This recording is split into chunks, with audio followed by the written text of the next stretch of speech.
Hello everyone, welcome back to the channel.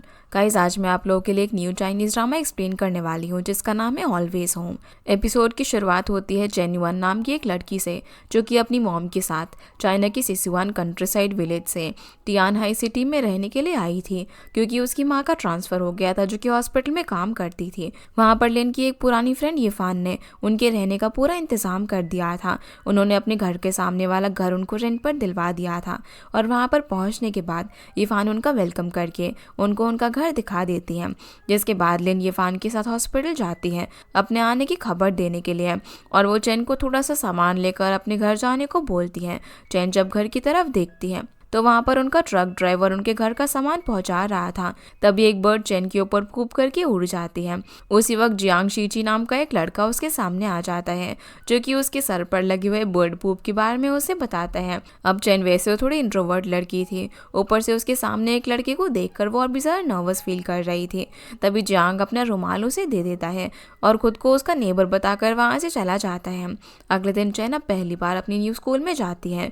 Junior school में उसने कई बार अलग अलग चीज़ों में प्राइज़ जीते थे, पर इंट्रोवर्ट होने की वजह से वो कभी भी स्पीच ठीक से नहीं दे पाती थी और उल्टा उसी का मजाक बन जाता था। अब जब वो 16 साल की हो गई है और न्यू स्कूल में आई है तो वहाँ पर अपना मजाक नहीं बनाना चाहती थी, इसीलिए वो एक पेपर पर अपना पूरा इंट्रोडक्शन लिख कर ले आती है, जहाँ उसने आज तक जितने भी प्राइज़ जीते थे उसके बारे में भी लिखा हुआ था। लेकिन टीचर उसका बिना इंट्रोडक्शन लिए ही उसे अपनी सीट पर बैठने को कहते हैं। तब चैन इंट्रोडक्शन वाला पेपर अपने पेंसिल बैग में रख देती है। फिर अपनी सीट पर बैठने के बाद एक लड़की चैन से पूछती है कि वो कहाँ पर आई है, तो वो कंट्री साइड की एक जगह का नाम लेती है, जिस जगह का नाम उन स्टूडेंट्स ने कभी भी सुना नहीं था। तब जियांग उन्हें बताता है कि सिसियोन की कंट्री की वेस्ट साइड में है। जियांग को वो अपनी ही क्लास में देखकर चैन को थोड़ा सा अच्छा फील होता है, क्योंकि एटलीस्ट ऐसा कोई पर्सन था जिसे कि वो जानती थी। क्लास में जब जियांग सो रहा था तो चैन उसे चुप चुप कर देख रही थी, जो बात जियांग भी नोटिस कर लेता है। फिर जब लंच ब्रेक की बारी आती है तब स्टूडेंट अपना अपना टिफिन निकाल लेते हैं। वो अपनी डेस्क में शी से स्कूल के कैफेटेरिया के बारे में पूछती है। तब उससे पता चलता है कि उनके स्कूल में तो कैफेटेरिया ही नहीं है, उसे खुद घर से टिफिन लेकर आना होगा। पर यहाँ पर चैन टिफिन नहीं लाई थी और उसे पता नहीं था कि खाना वो स्कूल के बाहर से कहाँ से खरीदेगी। तब शी खाना खरीदने के लिए उसे बाहर लेकर जाती हैं, क्योंकि उसके टिफिन में 2 लोगों का खाना नहीं था। वहाँ पर शी चैन को स्टडी में भी काफ़ी इंटेलिजेंट मान रही थी, क्योंकि उसने चैन के इंट्रोडक्शन पेज में उसके प्राइजेस को पढ़ लिया था, जबकि मिडिल स्कूल में वो प्राइज उसे स्पोर्ट्स में मिले थे। चैन यहाँ पर उसे बताती भी है कि वो पढ़ाई में बिल्कुल भी अच्छी नहीं है, लेकिन फिर भी शी अगले दिन वाले मैथ एग्जाम में चैन से कॉपी करती है और रिजल्ट के टाइम में दोनों ही लास्ट आते हैं। जियांग यहाँ पर सेकंड आया था, फिर भी वो इस बात से खुश था कि वो शी से थोड़ा तो आगे था। उसके बाद उन तीनों को क्लास टीचर ऑफिस बुलाते हैं। शी और चैन को तो टीचर से बहुत डांट पड़ती है लास्ट आने के लिए, पर जियांग को टीचर कुछ भी नहीं बोलते, क्योंकि वो स्पोर्ट्स में अच्छा था और उसे स्पोर्ट्स टैलेंट से उसने स्कूल के लिए काफ़ी प्राइज़ जीते थे। उसी दिन घर जाते टाइम चैन को बहुत डर लग रहा था अपनी मॉम को मैथ का रिजल्ट दिखाने में। ऊपर से टीचर ने उसकी मॉम को भी मिलने के लिए बुलाया था, इसीलिए वो आधे रास्ते में ही अपनी मॉम के सामने रोने का प्रैक्टिस करती है और उसे ऐसा करते हुए जियांग और उसका दोस्त सॉन्ग देखते हैं। लेकिन चैन की नज़र उन पर नहीं पड़ती। घर में भी जाकर चैन बाथरूम में ऐसे ही रोने की प्रैक्टिस करती है। उसकी मॉम उसे देख भी लेती है, पर उसे रिजल्ट को लेकर कुछ भी नहीं बोलती, क्योंकि उन्हें पहले ही उसकी टीचर से रिजल्ट के बारे में पता चल चुका था। उसी इवनिंग मॉम उसे अपनी फ्रेंड यिफान के घर पर लेकर जाती है, जो कि उन्हीं के नेबर थे। वहाँ पर चैन जियांग से मिलती है। तब उसे पता चलता है कि जियांग यिफान का बेटा है। कुछ ही देर में वहाँ पर जियांग के फादर ली शियांग भी आ जाते हैं, जो कि फायर डिपार्टमेंट में काम करते थे। वो लोग चैन की यहाँ पर काफ़ी तारीफ करते हैं। उन लोगों ने चैन को बहुत साल पहले देखा था और अब वो 16 साल की हो चुकी थी, काफ़ी वेल बिहेव भी थी। लिन तो यहाँ पर चाहती थी कि जियांग चैन को स्टडी में हेल्प करें। तब ली शियांग उन्हें झूठी होप नहीं देते और कहते हैं कि उनका बेटा सिर्फ स्पोर्ट्स में अच्छा है, वो स्टडी में बिल्कुल भी अच्छा नहीं है। तो जियांग उन्हें अपने दोस्त सॉन्ग के बाद बताता है, जो कि स्कूल का टॉप स्टूडेंट था और उन्हीं के नेबरहुड में रहता था, जो चैन की पढ़ाई में मदद कर सकता था।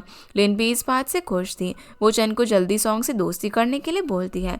अगले दिन से ही अब चैन और जियांग एक साथ स्कूल जाने वाले थे, इसीलिए अगले दिन चैन टाइम से रेडी होकर घर के बाहर आ जाती हैं, जहाँ वो सॉन्ग से पहली बार मिलती हैं। तभी वहाँ पर जियांग आता है, जो दोनों की एक दूसरे से पहचान करवाता है। जेन उन्हें फिर वेजिटेबल ब्रेड देती है जो कि उसके ग्रैंडफादर ने बनाए थे और उसे वो सीसीयू से लेकर आई थी। जियांग को तो ब्रेड ज़रा भी पसंद नहीं आता, लेकिन सॉन्ग को काफ़ी पसंद आता है। तीनों फिर हंसते खेलते हुए अब स्कूल जाने लगते हैं। रास्ते में जियांग चेन को ट्यूशन देने के लिए सॉन्ग से रिक्वेस्ट करता है और सॉन्ग इस बात के लिए मान भी जाता है। यहाँ पर चेन और जियांग बहुत ही कम टाइम में बहुत ही अच्छे दोस्त बन गए थे। जियांग तो उसे अपने लिटिल ब्रदर बोलता था। दोनों को अब साथ में इतना खुश देखकर सॉन्ग को भी बहुत ज़्यादा अच्छा लगता है। फिर स्कूल पहुंचने के बाद शी उनसे मिलती है जो कि उन्हें बिस्किट देती है जो कि उसके फादर डैनिश से लेकर आए थे। जियांग और चेन तो बिस्किट खा लेते हैं, लेकिन सॉन्ग नहीं खाता। असल में शी और सॉन्ग जूनियर स्कूल में एक साथ थे, लेकिन फिर भी वो दोनों बिल्कुल भी क्लोज नहीं थे। उसके बाद सॉन्ग अपनी क्लास की तरफ चला जाता है। उसका क्लास उनसे अलग था। वहाँ सिर्फ टॉप स्टूडेंट ही स्टडी करते थे और वही टॉप स्टूडेंट इंटरनेशनल कंपटीशन के लिए वहाँ पर प्रैक्टिस भी करते थे।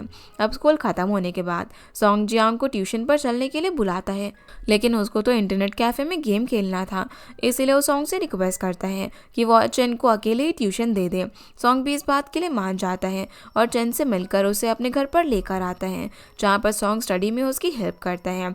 साथ ही सॉन्ग उसे इंग्लिश स्टोरीज़ की कुछ टिप्स देता है ताकि उसका इंग्लिश इम्प्रूव हो सके। अगले दिन अब स्कूल में चेन नोटिस करती है कि वो गलती से सॉन्ग की मैथ कॉपी लेकर आ गई थी, इसीलिए वो उसके इंटरनेशनल क्लासरूम में जाती है वो कॉपी लौटाने के लिए। लेकिन वहाँ पर उसे सॉन्ग नहीं मिल रहा था और वहाँ के स्टूडेंट से सॉन्ग के बारे में पूछने पर वो लोग उसे सही से जवाब नहीं दे रहे थे। इधर सॉन्ग टीचर से रिक्वेस्ट करने के लिए जाता है कि उसे इंटरनेशनल मैथ कॉम्पिटिशन में पार्ट नहीं लेना है, पर टीचर इस बात के लिए बिल्कुल भी राजी नहीं होते, क्योंकि उनके स्कूल में सॉन्ग ही ऐसा स्टूडेंट था जो कि इस कॉम्पिटिशन में पार्ट लेकर स्कूल के लिए ट्रॉफी ला सकता था। वहीं चेन सॉन्ग से मिलकर उसे कॉपी दे देती है। तभी वहाँ की एक टॉप स्टूडेंट सॉन्ग को मैथ कंपटीशन से हट जाने के लिए बोलती है ताकि वो पार्ट ले सके। वैसे भी उसे टीचर से खबर मिल चुकी थी कि सॉन्ग कंपटीशन में पार्ट नहीं लेना चाहता है। जिन सबसे चेन ये तो समझ चुकी थी कि उसे ट्यूशन देने के लिए सॉन्ग कंपटीशन में पार्ट नहीं लेना चाहता था। ऊपर से उसके और सॉन्ग को लेकर स्कूल के कुछ स्टूडेंट्स बहुत ही बुरी बुरी बातें कर रहे थे, क्योंकि सॉन्ग की नोटबुक चेन के पास थी और दोनों एक साथ स्कूल आया करते थे। चेन तो अब अपने बारे में ऐसी बातें सुनकर बाथरूम में रो रही थी। तभी वहाँ पर जियांग आता है और उन स्टूडेंट्स को बहुत ही बुरा भला कहता है, क्योंकि वो अब चेन का अच्छा दोस्त था, तो वो उसके बारे में कोई भी बुरी बात नहीं सुन सकता था। चेन जब बाथरूम से निकलती है तो जियांग उसे यहाँ वहाँ की बातें बोलकर कंफर्टेबल फील कराता है, लेकिन घर वापस जाने के टाइम चेन ट्यूशन जाने के लिए सॉन्ग से मना कर देती है ताकि सॉन्ग अपने कंपटीशन पर फोकस कर सके। और लोगों की बातों की वजह से वो सॉन्ग और जियांग से थोड़ा दूर भी रहना चाहती थी। इसीलिए उस रात जब सॉन्ग की मॉम, जिनका नाम हाओ है, उसे डिनर पर बुलाती हैं तो वहाँ पर जाने से मना कर देती है और बहाना बना देती है कि उसने खाना खा लिया है। हाओ को ये बात बहुत ही अजीब लगती है, क्योंकि चेन की मॉम लिन तो ओवर ड्यूटी कर रही थी। इसीलिए उसने हाओ से रिक्वेस्ट किया था कि वो चेन को भी डिनर खिला दे, क्योंकि वो उसके लिए खाना नहीं बना पाएगी। उसके बाद चेन पास ही की फील्ड में जॉगिंग करने के लिए जाती है, जहाँ वो जियांग से मिलती है। वो भी वहाँ पर फुटबॉल प्रैक्टिस करने के लिए आया हुआ था। चेन से थोड़ी देर बात करने के बाद जियांग को पता चलता है कि चेन भूखी है, उसने खाना नहीं खाया। इसीलिए वो उसे अपने साथ एक जगह पर लेकर चला जाता है। उस जगह पर काफ़ी अंधेरा था, इसीलिए चेन को थोड़ा सा अजीब भी लग रहा था। वो घबराती हुई जियांग के पीछे चल रही थी। तभी उसे वहाँ पर सॉन्ग दिखाई देता है जो कि उस जगह की लाइट ऑन कर देता है। लाइट ऑन होते ही चेन देखती है कि ये जगह तो बहुत ही ज़्यादा खूबसूरत है।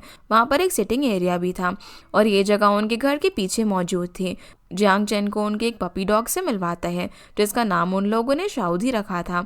उसके बाद सॉन्ग चेन के लिए टिफिन निकालता है। दोनों को यह पता था कि चेन भूखी होगी, इसीलिए उसने जियांग को बोलकर चेन को यहाँ पर बुला लिया और घर से वो खाना भी लेकर आ गया था ताकि वो उसे खिला सके।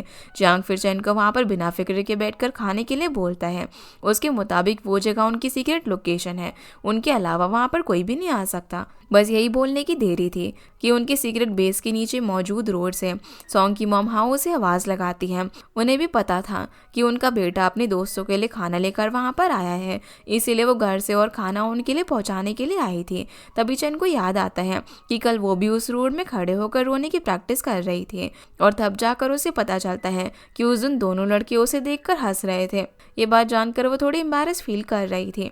तभी जियांग और सॉन्ग फिर से उसे ट्यूशन लेने के लिए बोलते हैं। साथ ही दोनों उसे एडवाइस देते हैं कि वो कॉलोनी के किसी भी घर से आए इनविटेशन को मना ना करे, नहीं तो उनके पेरेंट्स को भी बहुत ही बुरा लगेगा। इस कॉलोनी के बच्चे कभी भी भूखे नहीं रहते। किसी के पेरेंट्स की अगर ओवर ड्यूटी हो तो बाकी पेरेंट्स एक दूसरे के बच्चों का ख्याल रखते हैं। ये जानकर चैन को भी समझ में आता है कि सिर्फ कुछ सेल्फिश लोगों की बातें सुनकर उसे अपने इतने अच्छे दोस्तों को नहीं खोना चाहिए। अगर उसे ऐसे बाहर के लोगों की बातों से फर्क पड़ने लगा तो वो कभी भी लाइफ को एंजॉय नहीं कर पाएगी। ऊपर से चैन को जियांग से लीटियान के बारे में पता चलता है, जो रहता तो वहीं पर था। पहले उनका बहुत ही अच्छा दोस्त हुआ करता था, लेकिन वो उनसे नहीं मिलता है। पर जियांग खुश था कि अब उनके इस सीक्रेट बेस को उनके पहले की तरह ट्रायो ग्रुप मिल चुका था, जिसके बाद चैन भी पहले की तरह जियांग और सॉन्ग के साथ दोस्ती रखने लगती है। यहाँ पर कॉलोनी की बाकी लोगों का तो पता नहीं, लेकिन उन तीनों की मदर्स उन तीनों के लिए टिफिन भेजा करती थी। जिस दिन सॉन्ग की मॉम टिफिन भेजती थी तो तीनों खाने को बहुत ज़्यादा एंजॉय करते थे, लेकिन चैन और जियांग की मदर को इतना अच्छा खाना बनाना नहीं आता था। फिर भी वो लोग उस खाने को किस तरीके से खा ही लेते थे, लेकिन उनके लिए उनका फेवरेट खाना तो सॉन्ग की मॉम हाउ ही बनाकर भेजती थी। इधर स्कूल में चैन को लेकर गलत बातें चल रही थी, क्योंकि वो 2 लड़कों के साथ आती थी, उनके साथ ही टाइम स्पेंड करती थी। शी भी जब चैन से इस बारे में पूछती है तो चैन उसे समझाती है कि उसका दोनों लड़कों के साथ कुछ अफेयर नहीं चल रहा है, दोनों उसके अच्छे दोस्त हैं और वो लोग एक साथ एक ही कॉलोनी में रहते हैं, इसलिए साथ में स्कूल आ जाते हैं। तभी उन्हें उनके लास्ट मैथ एग्जाम का रिजल्ट मिलता है और इस बार चैन के मार्क्स थोड़े अच्छे आए थे, क्योंकि वो सॉन्ग से ट्यूशन ले रही थी। उसके मार्क्स अच्छे आता हुआ देखकर शी भी उसे रिक्वेस्ट करती है कि वो भी उसे सॉन्ग के पास ट्यूशन में लगवा दे, जिस बात पर चैन भी राजी हो जाती है। उसी दिन स्कूल के बाद जियांग और चैन सॉन्ग के घर पर लंच कर रहे थे, जहाँ हाओ जियांग को डांट रही होती है क्योंकि वो ज़रा भी पढ़ाई पर ध्यान नहीं लगा रहा था और ना ही सॉन्ग के पास ट्यूशन पढ़ने के लिए आता था। अब हाओ के जाने के बाद जियांग को पता चलता है कि शी आज सॉन्ग के पास ट्यूशन पढ़ने के लिए आने वाली है। ये सुनकर जियांग भी वहाँ पर पढ़ाई करने के लिए रुक जाता है। असल में पढ़ाई तो एक बहाना था, वो तो शी के साथ टाइम स्पेंड करना चाहता था क्योंकि वो उसे पसंद करता था और यहाँ पर शी के बिहेवियर से लग रहा था कि वो सॉन्ग को पसंद करती है और अभी से इनके रिलेशन में क्रॉस कनेक्शन जैसा मामला सामने आ रहा था। अब ट्यूशन खत्म होने के बाद चैन शी को उनके कॉलोनी के बाहर तक छोड़ने के लिए जाती है, जहाँ पर एक महंगी कार उसे लेने के लिए आई थी। चैन को पता चलता है कि शी स्कूल के सभी बच्चों से सबसे ज़्यादा अमीर है, लेकिन वो बाकी लोगों के साथ फिट होने के लिए अपने रिच होने की बात छुपा कर रखती थी।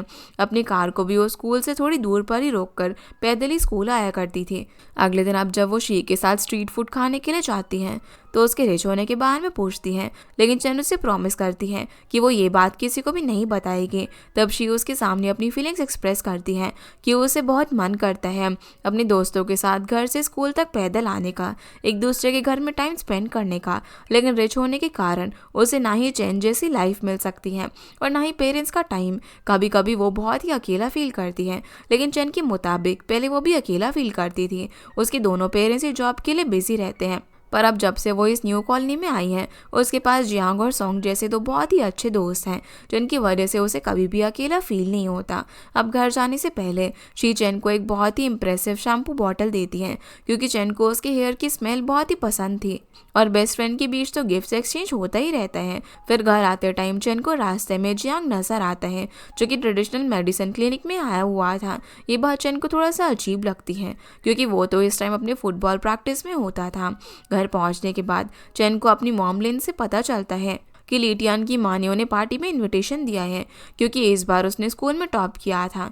यहाँ पर चैन पार्टी में नहीं जाना चाहती थी क्योंकि उसके मार्क्स उतने अच्छे नहीं थे। उसी की वजह से उसकी मॉम को भी एम्बैरस फील हो सकता था, पर लिन को इस बात से कोई भी फर्क नहीं पड़ता और इस बार तो चैन के रिजल्ट्स पहले से अच्छे थे।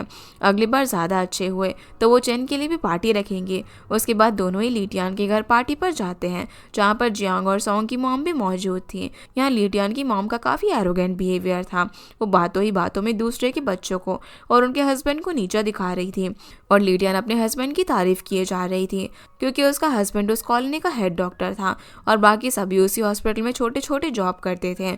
असल में वो पूरी कॉलोनी हॉस्पिटल के स्टाफ की ही थी। तो वहीं लीडियन की अगर बात करें, वो चाइल्डहुड से जियांग और सॉन्ग के दोस्त था। पहले तो वो उनके साथ ही सीक्रेट बेस पर टाइम स्पेंड किया करता था, लेकिन जब से वो लोग बड़े हुए तो स्टडी में कंपटीशन भी बढ़ गया और लीटियान की मॉम ने उसके दोस्तों से मिलना उसका बंद करवा दिया। उसे सिर्फ हर टाइम पढ़ाई करना रहता था। फिर भी अगर कभी उसके स्कोर सॉन्ग से कम आते थे तो उसकी मॉम उस पर बहुत ही गुस्सा करती थी। ये बात कॉलोनी के बाकी लोगों को भी पता थी।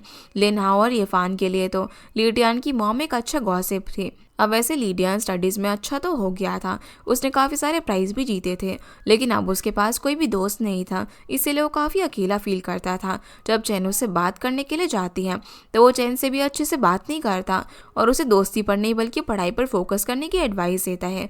उसके मुताबिक उनके सभी पेरेंट्स ने उन सबके हायर स्टडीज़ के लिए प्लान करके रखा है। कॉलोनी का हर बच्चा फॉरेन कंट्री जाएगा हायर स्टडीज़ के लिए, तो उनकी स्कूल की दोस्ती फ्यूचर में कोई भी काम नहीं आएगी। तभी वहाँ पर सॉन्ग आता है जो कि चैन को ट्यूशन के लिए अपने घर पर लेकर जाता है। उनकी दोस्ती देखकर लिडियन को काफ़ी बुरा लगता है क्योंकि उसके पास तो बात करने के लिए कोई भी नहीं था। वहीं आज ट्यूशन में शी उन्हें बताती है कि वो अब से सॉन्ग के पास ट्यूशन नहीं आ पाएगी क्योंकि उसकी मॉम ने उसके लिए एक एक्सपेंसिव ट्यूटर ढूंढा है। उसके पेरेंट्स को बस पैसा खर्चा करना आता है और उनको लगता है कि ऐसे शी सबसे परफेक्ट बन जाएगा, लेकिन उसे तो राइटर बनना है। पर ये प्रोफेशन उसके पेरेंट्स कभी भी एक्सेप्ट नहीं करेंगे। यहाँ पर चैन कंफ्यूज थी कि आखिर सभी के पेरेंट्स अपने बच्चों को अब्रॉड क्यों भेजना चाहते हैं। इतनी परफेक्टली प्लान्ड लाइफ से वो लोग तो एक पप्पी की तरह बन जाएंगे, पर उनके पेरेंट्स ने भले ही प्लान कर रखा हो, वो लोग तो अब भी कंफ्यूज थे कि उन्हें लाइफ में क्या करना चाहिए। वो लोग किस पैशन को फॉलो करके लाइफ में खुश रहेंगे। और सबसे ज़्यादा कंफ्यूज थी चैन। उसे ना ही ये पता था कि उसे लाइफ में क्या बनना है और उसके पेरेंट्स ने उसके फ्यूचर के लिए क्या प्लानिंग की है। उसी रात जब उसके फादर बहुत दिनों के बिजनेस ट्रिप के बाद घर पर आते हैं तो चैन उन्हें देखकर बहुत ज़्यादा खुश थी और रात को वो अपने पेरेंट्स से पूछ भी लेती है कि उन्होंने उसके फ्यूचर के लिए क्या प्लानिंग की है, कि वो लोग उसे किस प्रोफेशन में और किस यूनिवर्सिटी में भेजना चाहते हैं। लेकिन यहाँ पर उसके पेरेंट्स बाकी बच्चों के पेरेंट्स से बहुत ही अलग थे। उन्होंने उसे खुला आसमान दिया था उड़ने के लिए। वो लोग उसे खुद डिसाइड करने देते हैं कि वो लाइफ में क्या करना चाहती हैं, लेकिन उसे ज़्यादा प्रेशर लेने से भी मना करते हैं। उनके लिए सबसे ज़्यादा इंपॉर्टेंट यही था कि चैन अपनी लाइफ में खुश रहे।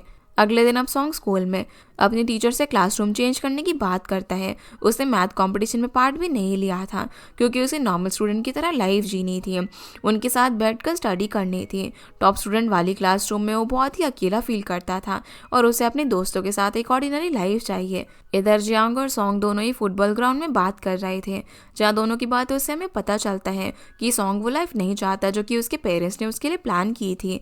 वो तो एक नॉर्मल लाइफ जीना चाहता है उन लोगों की तरह, इसीलिए वो इंटरनेशनल क्लास में खुश नहीं है। और उसे लगता है कि चैन बिल्कुल सही बोल रही है कि ऐसे प्लान लाइफ से वो लोग एक पप्पी की तरह बन जाएंगे। फ्यूचर में ऐसे रोबोटिक लाइफ तो वो नहीं जीना चाहता है। यहाँ पर जियांग सॉन्ग को चैन का नाम लेकर चिढ़ाने लगता है क्योंकि वो चैन की बातों को कुछ ज़्यादा ही सीरियसली ले रहा था। कहीं वो उसे पसंद तो नहीं कर रहा, पर सॉन्ग इन बातों को इग्नोर कर देता है। तभी वहाँ पर जियांग के फादर ली शियांग आते हैं जो कि उसे प्रैक्टिस करता हुआ देखने के लिए आए थे। साथ ही वो जियांग को स्टडी पर ज़्यादा फोकस करने की एडवाइस देते हैं क्योंकि उन्होंने भी बहुत साल तक फुटबॉल प्रैक्टिस किया था। वो भी एक कंट्री लेवल की फुटबॉल प्लेयर बनना चाहते थे, लेकिन ऐसा नहीं हुआ क्योंकि सिर्फ टैलेंट से नहीं बल्कि लक होना भी ज़रूरी है। अगर किसी कारण से जियांग फुटबॉल में अपना करियर नहीं बना पाया तो उसके पास एक बैकअप प्लान तो होना चाहिए ना। पर जियांग को अपने आप पर पूरा कॉन्फिडेंस था कि वो एक प्रोफेशनल फुटबॉल प्लेयर बनकर ही रहेगा। जिसके बाद दोनों बाप बेटे फुटबॉल की प्रैक्टिस करने लगते हैं। अगले दिन फिर सॉन्ग के क्लास टीचर उसके पेरेंट्स को बता देते हैं कि वो टॉप स्टूडेंट का इंटरनेशनल क्लास छोड़ना चाहते हैं और नॉर्मल क्लासरूम ज्वाइन करना चाहते हैं। इस बात से ना ही सॉन्ग के टीचर खुश थे और ना ही उसके पेरेंट्स। घर आने के बाद तो सॉन्ग की मॉम उस पर बहुत ज़्यादा गुस्सा करती है क्योंकि उन्होंने उसके लिए लाइफ में बहुत कुछ सैक्रिफाइस किया था सिर्फ इसीलिए कि वो उनका सपना पूरा करेगा। जो कुछ भी वो नहीं कर पाई वो सॉन्ग उनके लिए करेगा, लेकिन इधर तो वो खुद ही उनके बनाए हुए फ्यूचर प्लान से पीछे हट रहा था।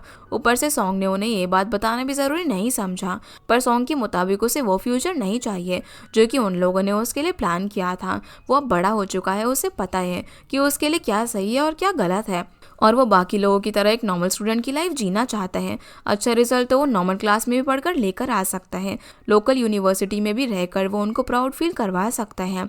चाइल्डहुड से ही उनकी बातों को फॉलो करके वो तो अपने सपने को ही पूरा भूल गया है, पर वो ऐसे दूसरों के प्लान पर फ्यूचर में नहीं जीना चाहता है। सॉन्ग की ऐसी बातें सुनकर हाउ इतनी ज़्यादा गुस्सा होती है कि वो उसे इंग्लिश बुक्स को घर से बाहर फेंक देती है। उनको ऐसा फील हो रहा था कि जैसे उनका अपना सपना टूटा हो। सॉन्ग के फादर मिस्टर कॉन्ग हाउ को शांत कराने की कोशिश करते हैं, लेकिन वो उनकी बात भी नहीं सुनती और रूम में खुद को लॉक कर लेती है। अब इन सब कुछ हंगामा होने के बाद सॉन्ग जियांग और चेंग से बात करने के लिए उनके सीक्रेट बेस में जाता है, जहाँ वो उनको यही सारी बातें बताता है। यहाँ पर इन सब के लिए चेंग खुद को ब्लेम कर रही थी। उसे लग रहा था कि उसकी बातें सुनकर ही सॉन्ग ने ये कदम उठाया है, लेकिन सॉन्ग के मुताबिक ऐसा बिल्कुल भी नहीं है। उसने बहुत पहले से ही सोच रखा था कि उसे अपना फ्यूचर अपने प्लान पर ही बनाना है। साथ ही वो चेन को भी अपनी फ्यूचर प्लान खुद बनाने की एडवाइस देता है, पर वो अब भी कंफ्यूज थी। उसे तो ये भी आइडिया नहीं था कि उसे आर्ट्स लेनी चाहिए या फिर साइंस। वहीं जियांग के पास तो सॉन्ग के लिए एक और आइडिया था। उसे पता था कि हाउ को इन सब के लिए उसे कैसे राजी करना है। इसीलिए उसी दिन वो हॉस्पिटल जाकर सॉन्ग के फादर मिस्टर कॉन्ग से मिलता है। वो बहाने से अपने एक दूसरी दोस्त की बात बोलकर उन्हें रियलाइज करवाने की कोशिश कर रहा था कि पेरेंट्स को उनके बच्चों की ड्रीम्स को सपोर्ट करना चाहिए। अपने सपने पूरा करने के लिए बच्चों को फोर्स नहीं करना चाहिए, नहीं तो बच्चे अंदर से डिप्रेस हो जाएंगे। वैसे मिस्टर कॉन्ग समझ तो चुके थे कि जियांग बहाने से सॉन्ग की बात कर रहा है और उसके डिसीजन को सपोर्ट करने के लिए उन्हें मना रहा है। फिर भी वो जियांग की ओल्ड लेग इंजरी के बारे में पूछते हैं। उन्हें पता है कि जियांग को अभी अपनी लेग्स में पेन होता है और वो चुप चुप कर ट्रेडिशनल चाइनीज मेडिसिन लेता है। वहाँ का डॉक्टर उनका क्लासमेट था। उन्होंने जियांग की प्रॉब्लम के बारे में उन्हें बताया था, इसीलिए वो जियांग को अपने पैर का एक्सरे करवाने के लिए भेज देते हैं। अब जियांग को इस बात की फिक्र हो रही थी कि कहीं उसकी मॉम को इस बारे में पता ना चल जाए, नहीं तो उसका फुटबॉल खेलना बंद हो जाएगा। कहाँ वो तो सॉन्ग की हेल्प करने के लिए आया था, लेकिन अब तो खुद ही फंस चुका था। दूसरी तरफ चेन सॉन्ग के लिए उन्हीं बुक्स को लेकर आई थी जो कि उसकी मॉम ने फेंक दी थी। उसी टाइम पर सॉन्ग लंच कर रहा था, इसीलिए वो चेन को भी लंच करने के लिए घर के अंदर डिवाइड करता है और खाना खाते टाइम चेन सॉन्ग को समझाती है कि उसे एक बार अपने डिसीजन को लेकर अपनी मॉम से बात करनी चाहिए। उन्होंने उसके लिए बहुत कुछ किया है और वो उसकी खुशी के लिए उसकी बात ज़रूर समझेंगे। यहाँ पर सॉन्ग ने पहले से सोच रखा था कि वो अपनी मॉम से अकेले में बात करेगा, लेकिन वो अपनी मॉम का गुस्सा कम होने का वेट कर रहा था। तभी सॉन्ग को जियांग की मॉम यीफान का कॉल आता है। सॉन्ग उनसे झूठ बोलता है कि जियांग तो एक्स्ट्रा क्लास में है, जबकि वो फुटबॉल प्रैक्टिस कर रहा था। यहाँ पुचैन को समझ नहीं आ रहा था कि जियांग की मॉम उसके प्रोफेशनल फुटबॉल प्लेयर होने के खिलाफ क्यों है।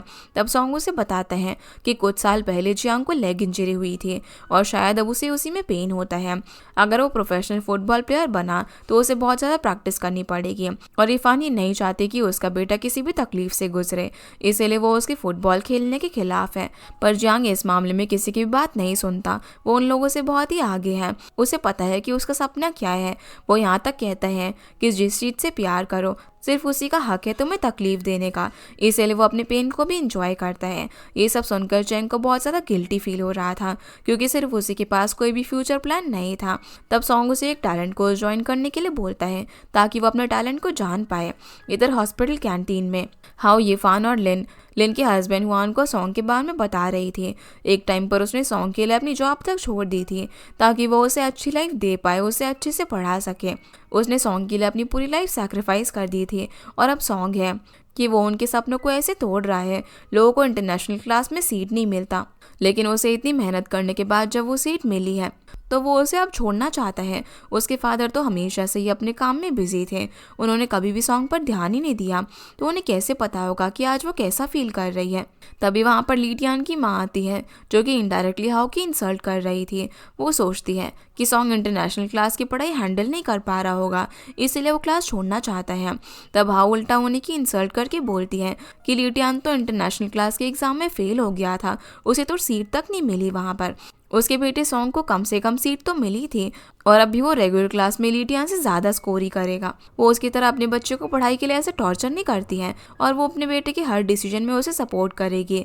ये सब सुनने के बाद लीटियान की माँ वहाँ से चली जाती हैं। उनके जाने के बाद यीफान और लिन हाउ को सॉन्ग से बात करने के लिए बोलते हैं। उनके मुताबिक सॉन्ग समझदार है, उसने अपने फ्यूचर के बारे में कुछ अच्छा ही सोचा होगा। उसी रात अब हाउ घर पर आने के बाद दोनों बाप बेटे पर गुस्सा तो करती हैं, पर उन्हें भी समझ में आ चुका था कि अब हाउ सॉन्ग के डिसीजन को समझ चुकी है और वो आगे भी उसे सपोर्ट करेगी। इसलिए मिस्टर कॉन्ग सॉन्ग को अगले ही दिन रेगुलर क्लास के लिए फॉर्म सबमिट करने के लिए बोलते हैं। इसके लिए उन्होंने पहले ही हाउ को राज़ी करवा लिया था और अपने पेरेंट का सपोर्ट पाकर सॉन्ग बहुत ज़्यादा खुश था। दूसरी तरफ चेन को जियांग से खबर मिल चुकी थी कि सॉन्ग के पेरेंट्स उसके डिसीजन को फुल सपोर्ट कर रहे हैं। ये बात जानकर चेन बहुत ज़्यादा खुश थी। फिर वो अपने लिए अलग अलग टैलेंट कोर्स को सिलेक्ट करने लगती हैं। यहाँ पर वो जियांग की बातों को याद करके स्माइल कर रही थी और जियांग की एम्बिशंस को देखकर उसे काफ़ी इम्प्रेस भी थी, जिसे देखकर ऐसा लग रहा था कि वो अब चेंग को पसंद करने लगी हो। अगले दिन अब सॉन्ग ने रेगुलर क्लास में ट्रांसफ़र ले लिया था। इस बात से जियांग और चेन तो खुश थे ही, लेकिन सबसे ज़्यादा खुश शी थी, क्योंकि वो हर टाइम सॉन्ग को क्लासरूम में देख पाएगी। उसी रात वो सॉन्ग को फेसबुक पर फ्रेंड रिक्वेस्ट भी भेजती है। उसके बाद चेन हम ऑडियंस के लिए कुछ बातें बोलती है कि ह्यूमंस की लाइफ में काउंटलेस चीज़ों के लिए फर्स्ट टाइम होता है। पहली बार जब किसी को देखकर दिल धड़कता हो, पहली बार जब हम खुद में कोई चेंज लाना चाहते हो, पहली बार जब हम अपने पेरेंट्स के अगेंस्ट जाते हैं, और पहली बार जब पेरेंट्स अपने बच्चे के दिल को समझते हैं, क्योंकि पेरेंट्स को भी पता होता है कि वो लोग अपने बच्चे की लाइफ का फर्स्ट स्टेप लेने से रोक नहीं सकते, और पेरेंट्स की ऐसे सपोर्ट की वजह से ही बच्चे लाइफ में आगे बढ़ पाते हैं। फिर सॉन्ग इस ईयर में पहली बार रेगुलर क्लास ज्वाइन करता है, जिससे क्लास के बहुत से स्टूडेंट्स खुश थे। वो और जियांग, चेन और शी पीछे वाली सीट पर बैठे होते हैं, जिससे कि शी भी काफ़ी खुश थी। फिर क्लास की मॉनिटर जियांग को उनकी क्लास की तरफ से अच्छा प्लेयर ढूंढने के लिए बोलती है, क्योंकि जियांग उनकी क्लास का स्पोर्ट्स रिप्रेजेंटेटिव था और स्कूल का स्पोर्ट्स डे भी आ रहा था, जहां पर उनके क्लास को अच्छा परफॉर्म करना था। तभी उनके क्लास को अच्छे पॉइंट्स मिलेंगे और ट्रॉफी भी उनके क्लास को ही मिलेगी। इसलिए जियांग अपने काम पर लग जाता है। अपनी क्लास के स्टूडेंट्स को वो स्पोर्ट्स डे में पार्टिसिपेट करने के लिए मना रहा था, लेकिन अभी 1500 मीटर रेस वाला सेक्शन खाली था, उसमें कोई भी पार्टिसिपेट नहीं कर रहा था, और उस रेस में जीतने पर उन्हें 10 पॉइंट्स मिलेंगे। इसीलिए वो इस रेस के लिए चेन को बार बार कन्विंस कर रहा था ताकि वो रेस में पार्टिसिपेट करे, लेकिन वो पार्टिसिपेट नहीं करना चाहती थी। उसी दिन जियांग को अपने फादर ली शांग से पता चलता है कि सॉन्ग के फादर मिस्टर कॉन्ग उसकी लेग एक्सरे रिपोर्ट लेकर उनके घर आए थे, और कॉन्ग के मुताबिक जियांग का लेग अभी पूरी तरीके से ठीक नहीं हुआ है। पर जियांग तो फुटबॉल के चक्कर में अपने फादर को झूठ बोल रहा था कि वो बिल्कुल ठीक है, उसे कुछ भी पेन नहीं हो रहा है। अगर पेन हुआ या फिर इंजरी हुई तो वो फुटबॉल छोड़ देगा। इधर चैन के घर में भी जियांग की मॉम यीफान लिन और हाओ से जियांग की लेग इंजरी के बारे में बात कर रही थी। ये सब सुनकर चैन को जियांग के लिए काफ़ी फिक्र होने लगती है। उसी टाइम हम देखते हैं कि चैन के जाते ही वो लोग चैन की हेल्थ को लेकर भी बात कर रहे थे, पर चैन की हेल्थ में क्या प्रॉब्लम थी ये हमें आगे पता चलेगा। शुरुआत जियांग से होती है, जो बोलता है कि वो भी अपने फादर की तरह एक फुटबॉल लवर है, लेकिन वो उसके फादर की तरह इंजरी की वजह से कभी भी गिव अप नहीं करेगा। वो प्रोफेशनल फुटबॉल प्लेयर बनकर रहेगा। पर जब उसको इंजरी हुई थी तब से उसकी मॉम यीफान उसके फुटबॉल खेलने के खिलाफ थी, लेकिन तब उसके फादर का कहना था कि जिस चीज़ के लिए जियांग ने चाइल्डहुड से इतनी मेहनत की है, सिर्फ एक छोटी सी इंजरी के लिए उसे वो छोड़ना नहीं चाहिए। उसकी मॉम फुटबॉल के लिए मान तो गई थी, लेकिन उन्होंने जियांग से एक प्रॉमिस भी लिया था कि जब भी उसे फिर से इंजरी होगी तो फुटबॉल खेलना लाइफ टाइम के लिए छोड़ देगा और ओवर प्रैक्टिस नहीं करेगा। उसके बाद से जियांग के फादर हमेशा उसके साथ प्रैक्टिस में रहते थे, लेकिन ओवर प्रैक्टिस की बात दोनों बाप बेटे ने यीफान से छुपा कर रखी थी। आज भी दोनों यीफान की ड्यूटी से घर आने से पहले ही प्रैक्टिस करके घर पर आ जाते हैं और यीफान के सामने ऐसा दिखाते हैं कि दोनों तो घर में ही थे, टीवी देख रहे थे। घर आने के बाद यीफान जियांग को स्कूल के स्पोर्ट्स कॉम्पिटिशन में पार्टिसिपेट करने से मना कर देती है, पर जियांग ऐसा नहीं कर सकता था। वो खुद ही क्लास का स्पोर्ट्स रिप्रेजेंटेटिव है, तो फिर वो भला कैसे स्पोर्ट्स में पार्ट ना ले। पर यीफान इस बारे में कुछ भी नहीं सुनना चाहती थी। उसके मुताबिक क्लास के बाकी स्टूडेंट्स भी तो है ना, वो पार्ट ले लेंगे। उसे इस इंजरी के साथ अभी स्पोर्ट्स करने की ज़रूरत नहीं है और उसे स्टडी पर भी थोड़ा सा फोकस करना चाहिए। बिना पढ़ाई के सिर्फ स्पोर्ट्स से वो आगे नहीं बढ़ सकता। इन्हीं बातों को लेकर दोनों की बहुत बड़ी आर्ग्यूमेंट हो जाती है, लेकिन उनकी ये बातें चैन सुन लेती है। उसे बहुत ज़्यादा बुरा फील हो रहा था कि इंजरी के बाद भी जियांग अकेले क्लास के लिए खेल रहा है और क्लास को जिताने के लिए कितनी मेहनत कर रहा है। इसीलिए वो उसे टाइम पर अपनी रूम से जियांग को आवाज़ देती है और उसे प्रॉमिस करती है कि वो 1500 मीटर रेस में पार्टिसिपेट करेगी, जो सुनकर वो बहुत ज़्यादा खुश होता है। अगले दिन अब वो खुद ब्रेड बनाकर चैन को खाने के लिए देता है और अब से हर रोज़ स्कूल के बाद चैन की ट्रेनिंग होने वाली थी, लेकिन वो जियांग से प्रॉमिस लेती है कि वो उसकी मॉम को स्पोर्ट्स में पार्टिसिपेट करने के बारे में नहीं बताएगा। अब जियांग प्रॉमिस तो कर देता है, पर उसे समझ नहीं आ रहा था कि आखिर चैन की मॉम उसकी स्पोर्ट्स में पार्टिसिपेट करने के खिलाफ क्यों है, और ना ही चैन उसे कुछ खुलकर बताती है। पर अब उसी दिन से जियांग रेसिंग के लिए चैन को ट्रेनिंग देने लगता है, तो वहीं उसी 800 मीटर रेस में पार्टिसिपेट कर रही थी, इसीलिए वो ट्रेनिंग के लिए सॉन्ग से मदद मांगती है। पर सॉन्ग उसे जियांग से ट्रेनिंग लेने के लिए बोलता है। वैसे भी वो स्पोर्ट्स डे में अनाउंसर का काम करने वाला है, इसीलिए वो खुद भी किसी स्पोर्ट्स में पार्ट नहीं लेगा। कुछ दिनों बाद अब स्पोर्ट्स डे आता है, जहाँ पर चैन अपने रेस के लिए बहुत ज़्यादा नर्वस थी। कुछ देर बाद जियांग रेस में पार्टिसिपेट करता है, जहाँ उनके क्लास के सभी बच्चे उसके लिए चेयर अप कर रहे थे और उस रेस में वो फर्स्ट आता है। फिर बारी आती है चेंग की, जो कि 1500 मीटर रेस में पार्टिसिपेट कर रही थी। उसके लिए पूरी क्लास तो चेयर अप करती है, लेकिन स्पेशली सॉन्ग माइक पर चेन के लिए चेयर अप करता है, जिससे उसे काफ़ी अच्छा फील होता है। उसके बाद चेन की रेस शुरू होती है, जिसमें वो बहुत ही अच्छा परफॉर्म कर रही थी। बीच में उसकी हेल्थ थोड़ी ख़राब हो रही थी, लेकिन वो खुद को संभाल कर रेस कंप्लीट करती है और उसे 3rd पोजीशन मिलती है। पर रेस कंप्लीट होते ही चेन बेहोश हो जाती है। ये देखकर सॉन्ग तुरंत उसके पास आता है और उसे उठाकर स्कूल की क्लिनिक में लेकर जाता है। कुछ ही देर में चेन होश में आ जाती है और स्कूल की डॉक्टर से सॉन्ग को पता चलता है कि लो ब्लड प्रेशर की वजह से वो बेहोश हो गई थी। तभी वहाँ पर शी आती है, जो सॉन्ग को बताती है कि चेन ने सुबह से कुछ भी नहीं खाया था। ये सुनकर सॉन्ग उसके लिए खाना लेने के लिए बाहर जाता है। फिर शी जब चेन के पास आती है तो उसे चेन उसके पीरियड्स होने के बारे में बताती है और वो सैनिटरी पैड लाना भूल गई थी। इसलिए शी अब उसके लिए सैनिटरी पैड लेने के लिए बाहर जाती है, लेकिन दुकान में सॉन्ग शी को देख लेता है, जो कि उसके सामान के लिए भी पे करना चाहता था। लेकिन शी यहाँ पर उसे सैनिटरी पैड के बारे में बताना नहीं चाहती थी, लेकिन सॉन्ग को पता चल ही जाता है, जिससे दोनों को काफ़ी एम्बैरस फील हो रहा था।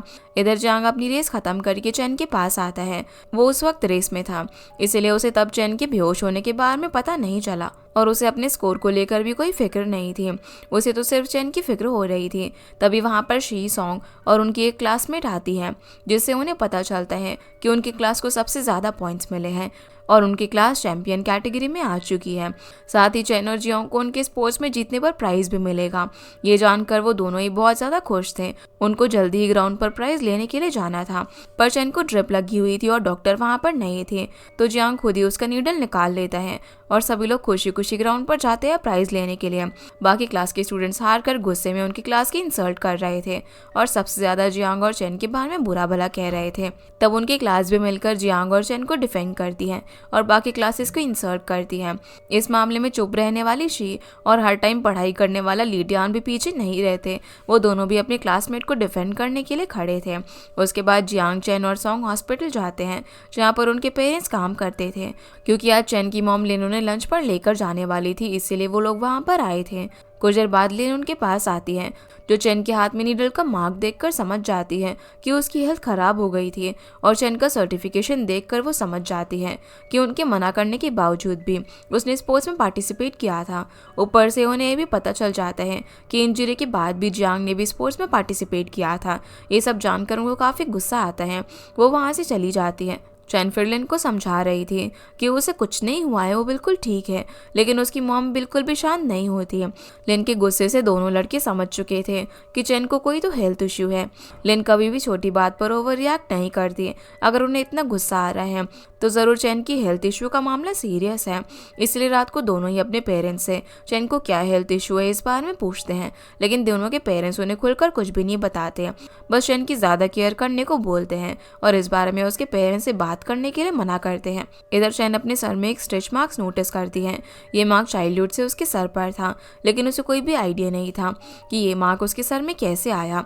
फिर चेन अपने लैपटॉप में देखती है कि उसके बहुत से क्लासमेट्स ने उसे मैसेज भेजा है। सभी उसकी हेल्थ को लेकर फिक्र कर रहे थे। सभी लोगों से इतना प्यार देखकर वो बहुत ज़्यादा खुश थी। उसी टाइम जियांग भी अपनी रूम से उसे आवाज़ लगाकर जल्दी रेस्ट करने के लिए बोलता है, क्योंकि उसे उसकी फिक्र हो रही थी। अगले दिन अब स्कूल जाने से पहले सॉन्ग चेन को बहुत सारी कैंडी देता है, ताकि जब भी उसका शुगर लेवल लो हो तो वो उन्हें खा सके। सॉन्ग उसको बहुत ही केयरफुली ट्रीट कर रहा था, लेकिन जियांग तो चेन को नॉर्मली ट्रीट करता है। चेन भी समझ चुकी थी कि उसे ऑकवर्ड फील ना हो, इसीलिए जियांग उसे नॉर्मल ट्रीट कर रहा है, पर अंदर से वो उसके लिए बहुत ज़्यादा केयर करता है। उसके बाद क्लास में उनके teacher book crossing event announce करते हैं, जिसमें उन सभी को पार्ट लेना होगा। इस इवेंट में सभी लोग अपना नाम सीक्रेट रखकर किसी एक क्लासमेट को अपनी एक फेवरेट बुक गिफ्ट करेंगे। फिर वो लोग उस बुक को पढ़कर उससे रिलेटेड 800 वर्ड्स में एक मैसेज बुक देने वाले के लिए लिखेंगे। ये सुनकर शी चेन, सॉन्ग और जियांग को टी पार्टी के लिए इनवाइट करती है। वैसे भी उसे सॉन्ग को ट्रीट देनी थी, क्योंकि उसने ऐसे राइटिंग में उसकी हेल्प की थी। इसमें शी को प्राइज़ भी मिला था। उसके बाद वो लोग टी पार्टी करने के लिए बाहर जाते हैं, जहाँ पर शी सॉन्ग की फेवरेट बुक के बारे में पूछती है, क्योंकि वो उसे वही बुक देना चाहती थी। अब वैसे सॉन्ग की कोई फेवरेट बुक तो नहीं थी। उसके पास जो भी बुक होती थी वो उन सभी को पढ़ लेता था। थोड़ी देर बात करने के बाद शी चैन को अपने घर पर लेकर जाती हैं ताकि वो वहाँ से कोई एक बुक सिलेक्ट कर पाए। शी का घर भी बहुत ही बड़ा था, जो देखकर चैन शॉक हो जाती है। यहाँ तक कि शी के पास एक बड़ा सा पियानो भी था, लेकिन शी के मुताबिक उसे पियानो पसंद नहीं है। उसकी मॉम को पसंद है, इसीलिए उसे पियानो सीखना पड़ रहा है। उसे दूसरा इंस्ट्रूमेंट पसंद है जिसका नाम यूकुलेले है और वो गिटार की तरह ही दिखता है, लेकिन उसकी मॉम के हिसाब से वो रिच लोगों के स्टैंडर्ड से मैच नहीं होता। पियानो रिच लोगों में फिट होता है, इसीलिए मजबूरी में उसे ही सीखना पड़ रहा है। पर एक दिन वो उस इंस्ट्रूमेंट को प्ले करता हुआ दुनिया घूमना चाहती है। तभी वहाँ पर शी की हाउसमेट दोनों के लिए फ्रूट्स लेकर आती है, जिसे चैन गलती से शी की मॉम समझ लेती है। तब शी उसे बताती है कि उसकी मॉम इतना अच्छा बिहेव नहीं करेगी, उनसे मिलकर तो उसे अच्छा भी नहीं लगेगा। उसके बाद शी चैन को अपनी बुक कलेक्शन दिखाती है। उसके पास बहुत सारी बुक्स थी, जिसमें से वो चैन को अपने लिए कोई बुक सिलेक्ट करने के लिए बोलती है। साथ ही वो चैन से सॉन्ग की फेवरेट बुक के बारे में पूछती है। चैन को तो इस बारे में कोई भी आइडिया नहीं था, लेकिन वो उसे प्रॉमिस करती है कि वो सॉन्ग की फेवरेट बुक के बारे में पता लगाएगी। वहीं इतनी सारी बुक देखकर चैन कंफ्यूज हो रही थी। उसे तो समझ ही नहीं आ रहा था कि वो किस दोस्त को कौन सी बुक गिफ्ट करे। तब शी उसे सजेस्ट करती है कि उसे कोई ऐसी बुक सिलेक्ट करनी चाहिए जो कि उसकी लाइफ को और उसकी पर्सनालिटी को रिप्रेजेंट करे। इसीलिए घर जाने के बाद चैन अपनी मॉम से एक अच्छी बुक मांगती है। उनके पास बहुत सारी बुक्स थी, लेकिन वो सभी मेडिकल बुक्स थी, जो कि बिल्कुल भी उसकी पर्सनालिटी से मैच नहीं होती। उसे समझ नहीं आता कि वो बुक क्रॉसिंग इवेंट में अब करे तो क्या करे। अगले दिन हम जियांग और सॉन्ग को देखते हैं, जो कि स्कूल जाने के लिए चैन का वेट कर रहे थे। तभी चैन अपने घर से निकलती है और उन्हें न्यूरोसाइकोलॉजी नाम की एक बुक दिखाती है। ये बुक चैन को उसकी मॉम ने दी थी बुक क्रॉसिंग इवेंट के लिए, और कहीं ना कहीं चैन इस बुक के साथ खुद को रिलेट कर पा रही थी, इसीलिए उसने उस बुक को चूज़ किया था। ये बुक ह्यूमन माइंड के ऊपर लिखी गई थी, ये बताने के लिए कि कौन सा पर्सन फ्यूचर में कैसी पर्सनालिटी डेवलप करेगा। चैन और सॉन्ग को तो इस बुक का कॉन्सेप्ट समझ में आ गया था, लेकिन जियांग इस बुक को लेकर पूरा कंफ्यूज था। जिसके बाद वो लोग स्कूल आते हैं। वहीं स्कूल में कुछ स्टूडेंट्स अपने अपने क्रश को अपनी फेवरेट बुक गिफ्ट कर रहे थे। सभी स्टूडेंट बहुत ज़्यादा खुश थे, बस लीटियान को छोड़कर। उसे तो ये सब फजूल की चीज़ें लग रही थी। दूसरी तरफ क्लास में लड़कियां तो अपनी अपनी बुक में परफ्यूम स्प्रे कर रही थी, ताकि जिसको भी उनकी बुक मिले वो ओनर की स्मेल को पहचान जाए।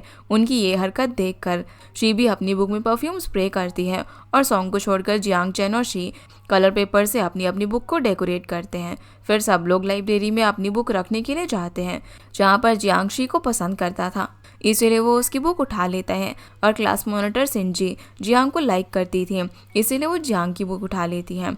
वहीं शी सॉन्ग को पसंद करती थी, इसीलिए वो सॉन्ग की बुक को ढूंढ रही थी। उसे चैन से पता चल चुका था कि सॉन्ग ने द कैचर इन द रे वाली बुक वहाँ पर रखी है, पर उसे वो बुक वहाँ पर नहीं मिलती। वहीं चैन जल्दी जल्दी में ऐसी एक बुक को उठा लेती है, लेकिन क्लासरूम में जाने के बाद उसे पता चलता है कि वो तो एंट्रेंस एग्जाम की बुक है।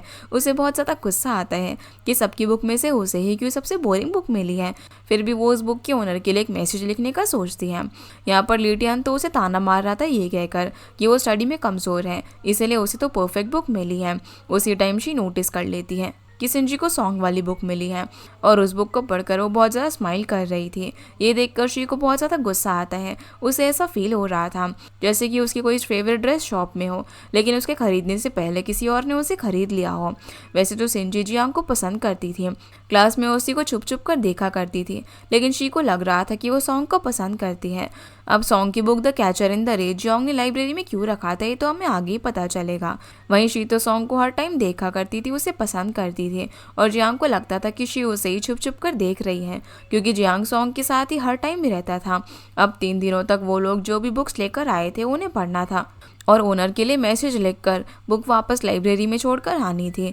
लेकिन यहाँ पर जियांग को शी की बुक डिक्शनरी के साथ भी समझ नहीं आ रही थी। वहीं सॉन्ग ने तो किसी की भी बुक नहीं ली थी, वो तो अपनी ही बुक पढ़ रहा था। इसलिए जियांग उसे ही शी की बुक पर एक मैसेज लिखकर लाइब्रेरी में छोड़कर आने के लिए कहता है। अगले दिन ओनर को लाइब्रेरी से अपनी अपनी बुक वापस लेनी थी, पर यहाँ पर चैन को उसकी बुक न्यूरोसाइकोलॉजी कहीं पर भी नहीं मिली, और शी को जब सॉन्ग की बुक दिखी उसमें सिंजी का मैसेज देखकर उसे बहुत ही गुस्सा आया। उसे ऐसा लग रहा था कि सिंजी सॉन्ग को उसे छीन रही है। उसी टाइम चैन शी से उसकी बुक लेती है और वहाँ पर लिखा हुआ मैसेज पढ़ती है। अब बुक तो जियांग ले गया था, और मैसेज क्या लिखा है वो भी जियांग ने सॉन्ग को बताया था, लेकिन लिखा था उसको सॉन्ग ने। सॉन्ग की हैंडराइटिंग चैन पहचान लेती है, इसीलिए शी को लगा कि उसकी बुक सॉन्ग ले गया था और मैसेज भी उसके लिए लिखा है, जिससे उसे काफ़ी अच्छा लगता है। यहाँ तक कि वो चैन को बोलती है कि उसका ट्यूशन टीचर उसे अच्छा नहीं पढ़ाता, इसलिए उसी सॉन्ग के घर फिर से ट्यूशन पर जाना है। चेन भी इस बात से बहुत ज़्यादा खुश थी, लेकिन शी की स्माइल देखकर चेन भी थोड़ा थोड़ा समझ चुकी थी कि वो सॉन्ग को पसंद करती है। उसी टाइम जियांग चुप चुप कर शी को देख रहा था और उसे लगा कि शी उसका मैसेज पढ़कर स्माइल कर रही है। ओवरऑल सभी दोस्त एक दूसरे की फीलिंग को लेकर टोटली कंफ्यूज थे। अब स्कूल की बात सॉन्ग के घर ट्यूशन में जियांग शी की वही द फाउंटेन हेड बुक अपने लिए खरीद लाया था, क्योंकि वो उस बुक को इतने कम टाइम में पूरा नहीं पढ़ पाया था और उसे शी की फेवरेट बुक पूरी पढ़नी थी। लेकिन जियांग उसमें से किसी को भी उस बुक के बारे में नहीं बताता। साथ ही वो शी के लिए चिकन विंग्स भी लेकर आया था, लेकिन वो चेन खा जाती है। उसी टाइम जियांग को उनसे पता चलता है कि एग्जाम के रिजल्ट को लेकर कल उनके पेरेंट्स को स्कूल में बुलाया गया है। अब इन सब में जियांग बुरी तरीके से फंसने वाला था, क्योंकि वो पूरी क्लास में लास्ट आया था। इस बार तो चेन और शी के भी काफ़ी अच्छे मार्क्स आए थे। अगले दिन स्कूल में जियांग अपनी मॉम इफान से छुपकर भाग रहा था। इफान तो उसके नंबर को देखकर काफ़ी एम्बैरेस फील कर रही थी और सबसे ज़्यादा लीटियान की मॉम मिस लू प्राउड फील कर रही थी, क्योंकि वो सेकंड पोजीशन में आया था। यहाँ पर जियांग के लास्ट होने की वजह से टीचर इफान को क्वेश्चन कर रहे थे। उनके मुताबिक घर में बच्चे ठीक से पढ़ाई करें, इसकी जिम्मेदारी पेरेंट्स की होती है। जब इफान इस बारे में कोई भी जवाब नहीं दे पाती, तब लू अपने बेटे लीटियान की पढ़ाई को लेकर स्पीच देने लग जाती है, जिससे टीचर का ध्यान जियांग के टॉपिक से हट जाता है। इस बात को लेकर इफान लू को थैंक यू बोलती है, क्योंकि उसे जियांग के रिजल्ट को लेकर काफ़ी एम्बैरेस्ड फील हो रहा था। अगर लू बीच में नहीं बोलती तो इफान वहाँ पर कुछ भी नहीं कह पाती, पर यहाँ पर तो वो लीटियान के रिजल्ट से खुश नहीं थी, क्योंकि वो सेकंड आया था और सॉन्ग को फर्स्ट पोजीशन मिली थी। उसे तो हर टाइम लीटियान से फर्स्ट पोजीशन की उम्मीद रहती है। उसे इस बात की टेंशन है कि कहीं लीटियान किसी डिस्ट्रैक्शन में तो नहीं फंस गया। वहीं हम देखते हैं कि एंट्रेंस टेस्ट वाली बुक असल में लीटियान की है और उसमें लिखा चेन का मैसेज पढ़कर वो बहुत ज़्यादा खुश हो रहा था। तो कहीं चेन उसके डिस्ट्रैक्शन का कारण तो नहीं है, कहीं वो चेन को पसंद तो नहीं कर रहा, ये तो हमें आगे ही पता चलेगा। दूसरी तरफ जियांग चेन को ज़बरदस्ती अपने घर पर लेकर जाता है, ताकि उसकी मॉम रिजल्ट को लेकर उसके सामने उसे डांट ना पाए, और जियांग का प्लान काम भी कर जाता है। फिर वो चेन से ट्यूशन लेने का बहाना करके उसे अपने रूम में लेकर जाता है। वहीं पर चेन को जियांग की एग्ज़ाम कॉपी मिलती है और उसे जियांग से पता चलता है कि उसमें बहुत से आंसर्स जानबूझकर गलत लिखे थे, ताकि शी को उससे ज़्यादा मार्क्स मिले और उसकी पोजीशन उससे आगे हो। इन सब से चेन को थोड़ा शक हो गया था कि जियांग शी को पसंद करता है, पर वो इस बारे में ज़्यादा नहीं सोचती। अगले दिन चेन फिर से लाइब्रेरी में अपनी ही बुक ढूंढ रही थी, पर उसे वो आज भी नहीं मिलती। तभी वो सिंसी के हाथ में द कैचर इन द रे बुक नोटिस करती है। सिंसी ने भी सेम बुक वहाँ पर रखी थी, उसे तो जियांग की बुक लेनी थी, इसीलिए सेम बुक होने के बाद भी उसने जियांग की बुक उठाई। इधर जियांग शी की फेवरेट बुक समझने की पूरी कोशिश कर रहा था, लेकिन उसे बुक की कोई भी बात समझ में नहीं आ रही थी। फिर कुछ देर बाद चैन उसके घर पर आती है। उसे जियांग से पता चलता है कि जियांग ने बुक क्रॉस इवेंट में खुद की कोई भी बुक ऑफर नहीं की थी। वो तो सॉन्ग की the catcher in the I book उसके कहने पर लाइब्रेरी में रखने के लिए गया था, और यहाँ सिंसी बेचारी गलत फहमी में थी कि वो बुक जियांग की है। तो वहीं चेन जियांग के घर पर शी की favourite book the fountain head को नोटिस करती है। इस बात से चेन बहुत ज़्यादा कंफ्यूज थी कि आखिर जियांग ने वो बुक क्यों खरीदी, जबकि उसे नॉवल पढ़ना पसंद ही नहीं है। अगले दिन स्कूल में टीचर उन्हें एप्लीकेशन फॉर्म देते हैं और उनके पेरेंट्स के साइन के साथ अगले साल वो लोग आर्ट्स लेंगे या फिर साइंस ही डिसाइड करने को बोलते हैं। यहाँ पर जियांग, चेन और सॉन्ग साइंस लेने वाले थे, इसलिए शी भी साइंस लेने का डिसाइड करती है, ताकि वो फ्यूचर में उनके साथ ही सेम क्लास में रह सके। लेकिन घर आने के बाद उसकी मॉम उसे आर्ट्स लेने के लिए फोर्स करती है। वो चाहती थी कि वो फ्यूचर में उनकी तरह एक सक्सेसफुल लॉयर बने, और वो शी को अपने दोस्तों को देखकर अपनी लाइफ की डिसीजन लेने से मना करती है। बाद में अगर साइंस लेने के बाद वो फेल हो गई तो वैसे भी उनसे अलग ही हो जाएगी। यहाँ पर शी को मन तो नहीं था अपने दोस्तों से अलग होने का, लेकिन उसकी मॉम उसकी कोई भी बात नहीं सुनने वाली थी, इसलिए मजबूरी में उसे आर्ट्स लेनी पड़ती है। यहाँ तक कि उसकी मॉम उसके बर्थडे के दिन उसके फ्रेंड को घर में पार्टी के लिए भी नहीं बुलाने देती, क्योंकि उस दिन उसका ट्यूशन था, जिस बात से शी को काफ़ी बुरा लगता है। लेकिन उसकी मॉम उसकी फीलिंग्स को कभी भी नहीं समझती थी। अगले दिन शी जब जियांग, सॉन्ग और चेन को सिंजी के साथ देखती है तो उसे बहुत ही बुरा लगता है। फिर चेन जब शी से उसके बर्थडे सेलिब्रेशन के बारे में पूछती है तो शी उसे बताती है कि ट्यूशन की वजह से वो अपना बर्थडे नहीं मनाएगी। चेन समझ चुकी थी कि वो बहुत ज़्यादा दुखी है, उसका बहुत ही मन है अपना बर्थडे सेलिब्रेट करने का, इसीलिए उन लोगों ने शी के लिए एक सरप्राइज़ प्लान कर रखा था। जब स्कूल की क्लास ख़त्म होती है तो सिंजी प्रोजेक्टर में एक वीडियो प्ले करती है जहाँ पर क्लास के सभी स्टूडेंट्स शी को बर्थडे विश कर रहे थे। अब जाकर उसे समझ में आता है कि उसके दोस्त सिंजी से किस बारे में बात कर रहे थे, और सभी दोस्तों से मिले बर्थडे विशेस से वो बहुत ज़्यादा खुश थे। यहाँ पर आज ही उनके 10th का लास्ट क्लास था। अब अगले साल वो लोग अलग अलग स्ट्रीम में होंगे। इसीलिए क्लास मॉनिटर सिंची सभी से बोलती है कि भले ही वो सब अलग अलग स्ट्रीम चुनेंगे, लेकिन वो सभी हमेशा अच्छे दोस्त रहेंगे। मिडिल स्कूल की ये स्पेशल दोस्ती वो लोग कभी भी नहीं भूलेंगे। इसके बाद हम जियांग चेन और सॉन्ग को देखते हैं, जो कि शी को उसके बर्थडे पर इंस्ट्रूमेंट और एक केक गिफ्ट करते हैं। शी को ये दोनों ही बहुत ज़्यादा पसंद आता है। आज वो जियांग की भी काफ़ी तारीफ करती है, क्योंकि जियांग ने उसकी बर्थडे विश वाली वीडियो एडिट की थी और ये जियांग का ही प्लान था कि क्लास के सभी स्टूडेंट उसे बर्थडे विश करें। शी से अपनी इतनी तारीफ सुनकर उसे काफ़ी अच्छा लगता है। फिर शी और चेन एक दूसरे से प्रॉमिस करते हैं कि भले ही उनका स्ट्रीम अलग हो, लेकिन वो लाइफ टाइम तक एक दूसरे के बेस्ट फ्रेंड रहेंगे और उनके बीच कोई भी नहीं आएगा। घर जाने से पहले अब शी सॉन्ग और चैन को हक करती है, जिससे सॉन्ग थोड़ा सा अनकंफर्टेबल होता है। जियांग तो सोच रहा था कि शी उसे भी हक करेगी, लेकिन वो उसे बिना हक किए ही घर चली जाती है। फिर जियांग के घर में चैन जियांग से पूछती है कि वो शी को क्यों थोड़ा सा डिफरेंटली ट्रीट करता है, लेकिन वो इसका कोई भी जवाब नहीं देता। इसीलिए अब से चैन उसे अच्छे से एग्जाम देने की एडवाइस देती है, क्योंकि अब जब शी उनकी क्लास में नहीं है तो शी को आगे बढ़ाने की जियांग को कोई ज़रूरत नहीं पड़ेगी जानबूझकर गलत जवाब देने की। ऐसे ही अब कुछ दिन बीत जाते हैं और अब उनका समर वेकेशन चल रहा था।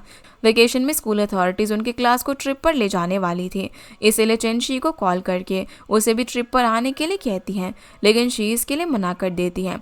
उसे पहले से ही पता था कि उसकी मॉम उसे ऐसे फालतू ट्रिप में नहीं जाने देगी, लेकिन जिस दिन स्कूल ट्रिप होता है किसी तरीके से वो अपनी मॉम को मनाकर बस में आ जाती हैं, क्योंकि वो सॉन्ग के साथ टाइम स्पेंड करना चाहती थी और उसे डर था कि कहीं उसके एब्सेंस में सिंजी सॉन्ग के करीब ना आ जाए। शी भी उनके साथ अब ट्रिप में आ गई थी। ये जानकर चैन और जियांग बहुत ज़्यादा खुश थे, लेकिन बस में चैन सिंजी के साथ बैठी थी और दोनों काफ़ी हंसी मजाक कर रहे थे, इसीलिए शी को अकेला बैठना पड़ता है और उसको काफ़ी बुरा फील हो रहा था। फिर जब वो लोग होटल पहुंचते हैं तो टीचर शी को एक सिंगल रूम देते हैं, तब शी अकेली ना पड़ जाए, इसीलिए चैन उसे उसके साथ रूम शेयर करने के लिए बोलती है। चैन को सिंजी के साथ रूम मिला था और शी सिंजी के साथ रहना तो नहीं चाहती थी, लेकिन जब चैन उसे बहुत ही फोर्स करती है तो वो उसके साथ रूम शेयर करने के लिए मान जाती है। पर यहाँ अब चैन दोनों की बहुत ही अच्छी दोस्त बन चुकी थी, इसीलिए शी और सिंजी हमेशा ही चैन को अपनी साइड रखने की कोशिश करते थे, जो बात दोनों लड़के भी नोटिस करते हैं।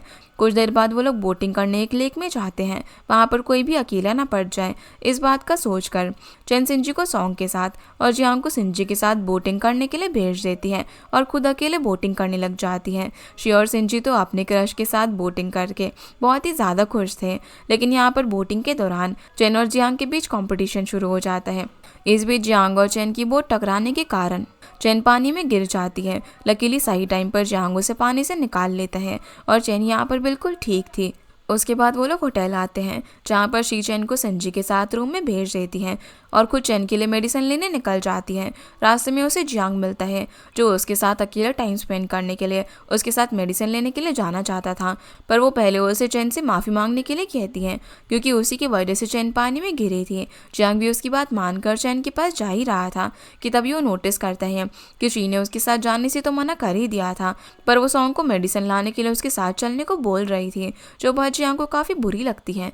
अकेले बैठकर वो जब इस बारे में अच्छे से सोचता है तब वो समझ पाता है कि शी तो हमेशा से ही सॉन्ग को पसंद करती थी, उसी को चुप चुप कर देखा करती थी, इसीलिए उसने बर्थडे के दिन सॉन्ग को हक किया था, उसे नहीं। जियांग ये सब सोचकर दुखी हो रहा था, तभी वहाँ पर चैन आती है, जो कि हंसी मजाक करके उसका मूड ठीक करती है। दोनों की वाइफ बहुत ही अच्छे से मैच हो रही थी, इसीलिए दोनों एक साथ काफ़ी खुश रहते थे। उसी टाइम हम सॉन्ग को नोटिस करते हैं, जो कि उन दोनों को हंसी मजाक करता हुआ दूर से देख रहा था। वो चैन के लिए जिंजर टी लाया तो था, लेकिन उन्हें एक साथ देखकर उसे थोड़ा सा बुरा फील होता है और वो यहाँ से चला जाता है, जिसे देखकर ऐसा लग रहा था कि वो चैन को पसंद करता हो। ऐसे ही अब उनकी ट्रिप खत्म हो जाती है और घर वापस आते टाइम सभी अपनी फीलिंग्स को लेकर काफ़ी कंफ्यूज थे। सभी के मन में कोई ना कोई बात चल रही थी, लेकिन कोई भी खुलकर एक दूसरे से इसके बारे में बात नहीं कर रहा था। उसके बाद शी जब घर पहुँचती है तो हमें पता चलता है कि शी ने अपनी मॉम से आने वाले एग्जाम में 10th पोजीशन लाने का प्रॉमिस किया है, इसीलिए उसकी मॉम ने उसे ट्रिप पर जाने की परमिशन दे दी थी। वहीं जियांग ने शी की favourite book the fountain head को दूर फेंक दिया था, शायद अब वो शी के लिए अपनी फीलिंग्स को धीरे धीरे ख़त्म करना चाहता था। इधर चैन जब उनके फेसबुक ग्रुप पर मैसेज करती है तो सॉन्ग पहले तो चैन और जियांग के क्लोजनेस के बारे में सोचता है, फिर वो सबसे पहले चैन की मैसेज का जवाब देता है, जैसे कि वो किसी भी हालत में चैन के लिए अपनी फीलिंग्स कम नहीं होने देगा। दूसरी तरफ ग्रुप में सॉन्ग का मैसेज देखकर शी उसका जवाब देती है, जैसे कि वो सॉन्ग को अपना बनाकर ही रहेगी। लेकिन इस सब के बीच में जियांग ने शी का मैसेज पूरी तरीके से इग्नोर कर दिया था। मतलब वो उसको लेकर अपनी फीलिंग्स अब सच में ख़त्म करना चाहता था। ऐसे ही कुछ दिनों में उनकी हॉलिडे ख़त्म होती है और उनकी 11th क्लास शुरू हो जाती है, जहाँ अब से शी उनसे अलग 8 सेमेस्टर में होती है। पहले दिन भी शी को देखकर जियांग बिल्कुल भी एक्साइटेड नहीं होता। ये देखकर सॉन्ग इसके बारे में पूछता है। तब जियांग का तो यही कहना था कि वो अपनी फीलिंग्स को लेकर कंफ्यूज था, असल में उसे सिंगल ही रहना है। उसके बाद वो लोग अपने क्लास में जाते हैं, लेकिन जब भी क्लास ख़त्म होती थी तो शी और चैन क्लास से भागकर बाहर एक दूसरे से मिलते थे। दोनों बेस्ट फ्रेंड्स एक दूसरे से दूर ही नहीं हो पा रहे थे। फिर उसी दिन सिंजी क्लास में एक टैलेंट शो की अनाउंसमेंट करती है, जो कि उनके स्कूल में होने वाला था और इसमें सभी क्लास एक दूसरे के खिलाफ कम्पीट करेंगे। यहाँ पर उनकी क्लास ने टैलेंट में तो डांस चुना था और सॉन्ग को ज़रा भी डांस नहीं आता था, इसलिए वो प्रैक्टिस करना नहीं चाहता था। लेकिन जियांग और बाकी लोग सॉन्ग को इतना फोर्स करते हैं कि उसे पार्टिसिपेट करने के लिए मानना ही पड़ता है। पर प्रैक्टिस के टाइम सॉन्ग और चैन बहुत ही ख़राब डांस करते हैं, इसीलिए दोनों खुद ही ग्रुप से अलग हो जाते हैं ताकि उनकी वजह से पूरे ग्रुप का डांस खराब ना हो। उसी टाइम वहाँ पर शी आती है, जिसके साथ चैन बातें करने लगती है। तभी सिंजी चैन से इंग्लिश के क्विज पेपर उसके डेस्क से टीचर को दे आने के लिए बोलती है। ये देखकर शी को बहुत ज़्यादा गुस्सा आता है। उसे लग रहा था कि सिंजी चैन के साथ सर्वेंट जैसा बिहेव कर रही है। वो चैन को उसकी बात मानने से मना करती है, पर यहाँ पर चैन का कहना था कि सिंजी भी उसकी काफ़ी हेल्प करती है, इसीलिए वो भी उसके काम में हेल्प कर देती है। ये सुनकर शी उसे अपने साथ खाना खाने चलने को कहती है। चैन उसके साथ जाना तो चाहती थी, पर पहले सिंजी का काम उसे पूरा करना था। इस बात से शी उस पर नाराज़ होकर चली जाती है, क्योंकि चैन ने उसके ऊपर सिंजी को चूज़ किया था। उसके बाद उनके क्लास की एक लड़की आर्ट स्ट्रीम में ट्रांसफ़र ले लेती है और आर्ट स्ट्रीम की एक लड़की उनकी स्ट्रीम में ट्रांसफ़र हो जाती है। कुछ दिनों तक क्लास करने के बाद अब जाकर उन्हें रियलाइज़ हुआ था कि वो दोनों उस स्ट्रीम के लिए बने ही नहीं हैं। पर यहाँ पर उनके क्लास में जो न्यू लड़की आती है उसे चैन पहले से जानती थी। वो जिस स्टोर से चीज़ें खरीदती हैं उसी स्टोर में वो लड़की काम करती थी। चैन तो उस लड़की के साथ बात करने की और उसे दोस्ती करने की कोशिश करती है, लेकिन वो लड़की चैन को पूरा इग्नोर कर देती है और वो उसे पहचानने से भी मना कर देती है। उसी टाइम चैन नोटिस करती है कि सिंजी उसी क्वेश्चन को सॉन्ग से सॉल्व करवा रही थी, जो कि उसने कल उसे समझाया था, जैसे कि सिंजी ने उसे गलत सिखाया हो और खुद सही कॉन्सेप्ट सॉन्ग से सीख रही हो। धीरे धीरे उनके बीच अब स्टडी के लिए कंपटीशन बढ़ चुका था, इसीलिए सभी लोग एक दूसरे से झूठ भी बोल रहे थे। इस पॉइंट पर चैन को शी की बहुत ज़्यादा याद आती है, इसीलिए वो शी को स्कूल के बाद उसके साथ स्ट्रीट फूड खाने चलने के लिए इन्वाइट करती है। शी इस बात के लिए मान तो चाहती है, पर वो उस लोकेशन में पहुँचती ही नहीं।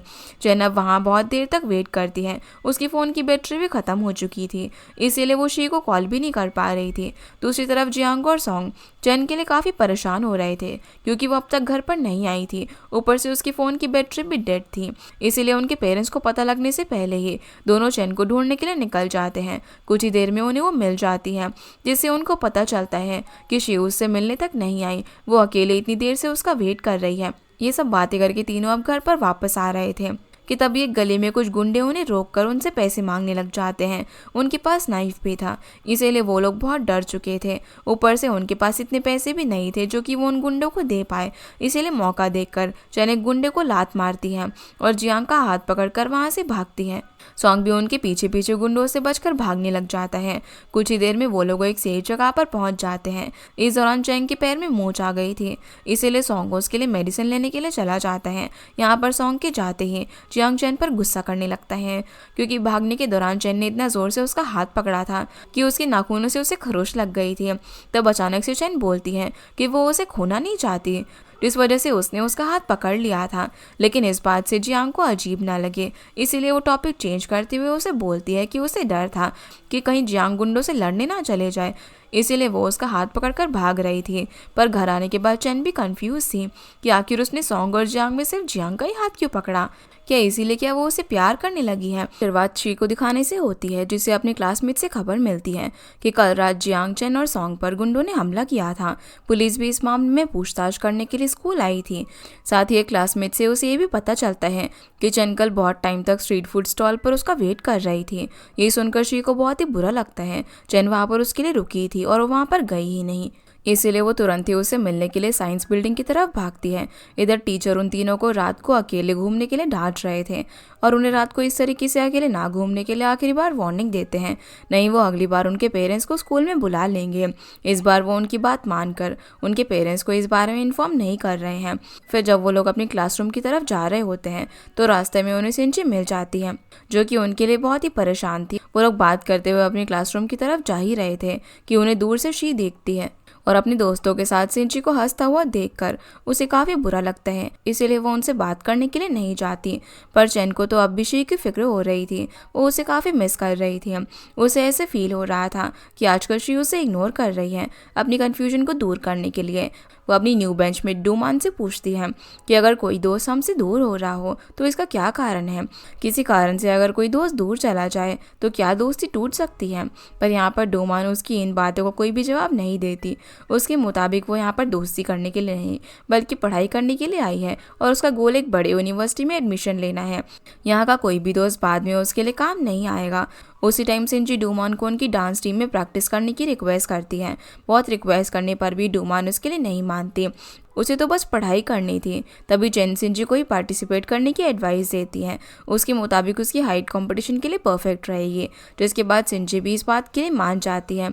अब इन सब के बीच चैन ने इनडायरेक्टली डूमान की हेल्प कर दी थी। उसकी वजह से डूमान को डांस कंपटीशन में पार्ट नहीं लेना पड़ा। इसीलिए वो भी चैन के सवालों का जवाब देते हुए बोलती है कि अगर दोस्ती सच्ची है तो दोस्त अगर दूर भी चला जाएगा तो दोस्ती नहीं टूटेगी, और अगर इतनी छोटी बात के लिए दोस्ती टूट रही है तो वो तुम्हारा दोस्त कभी भी था ही नहीं। ये सुनकर चैन सोच में पड़ जाती है।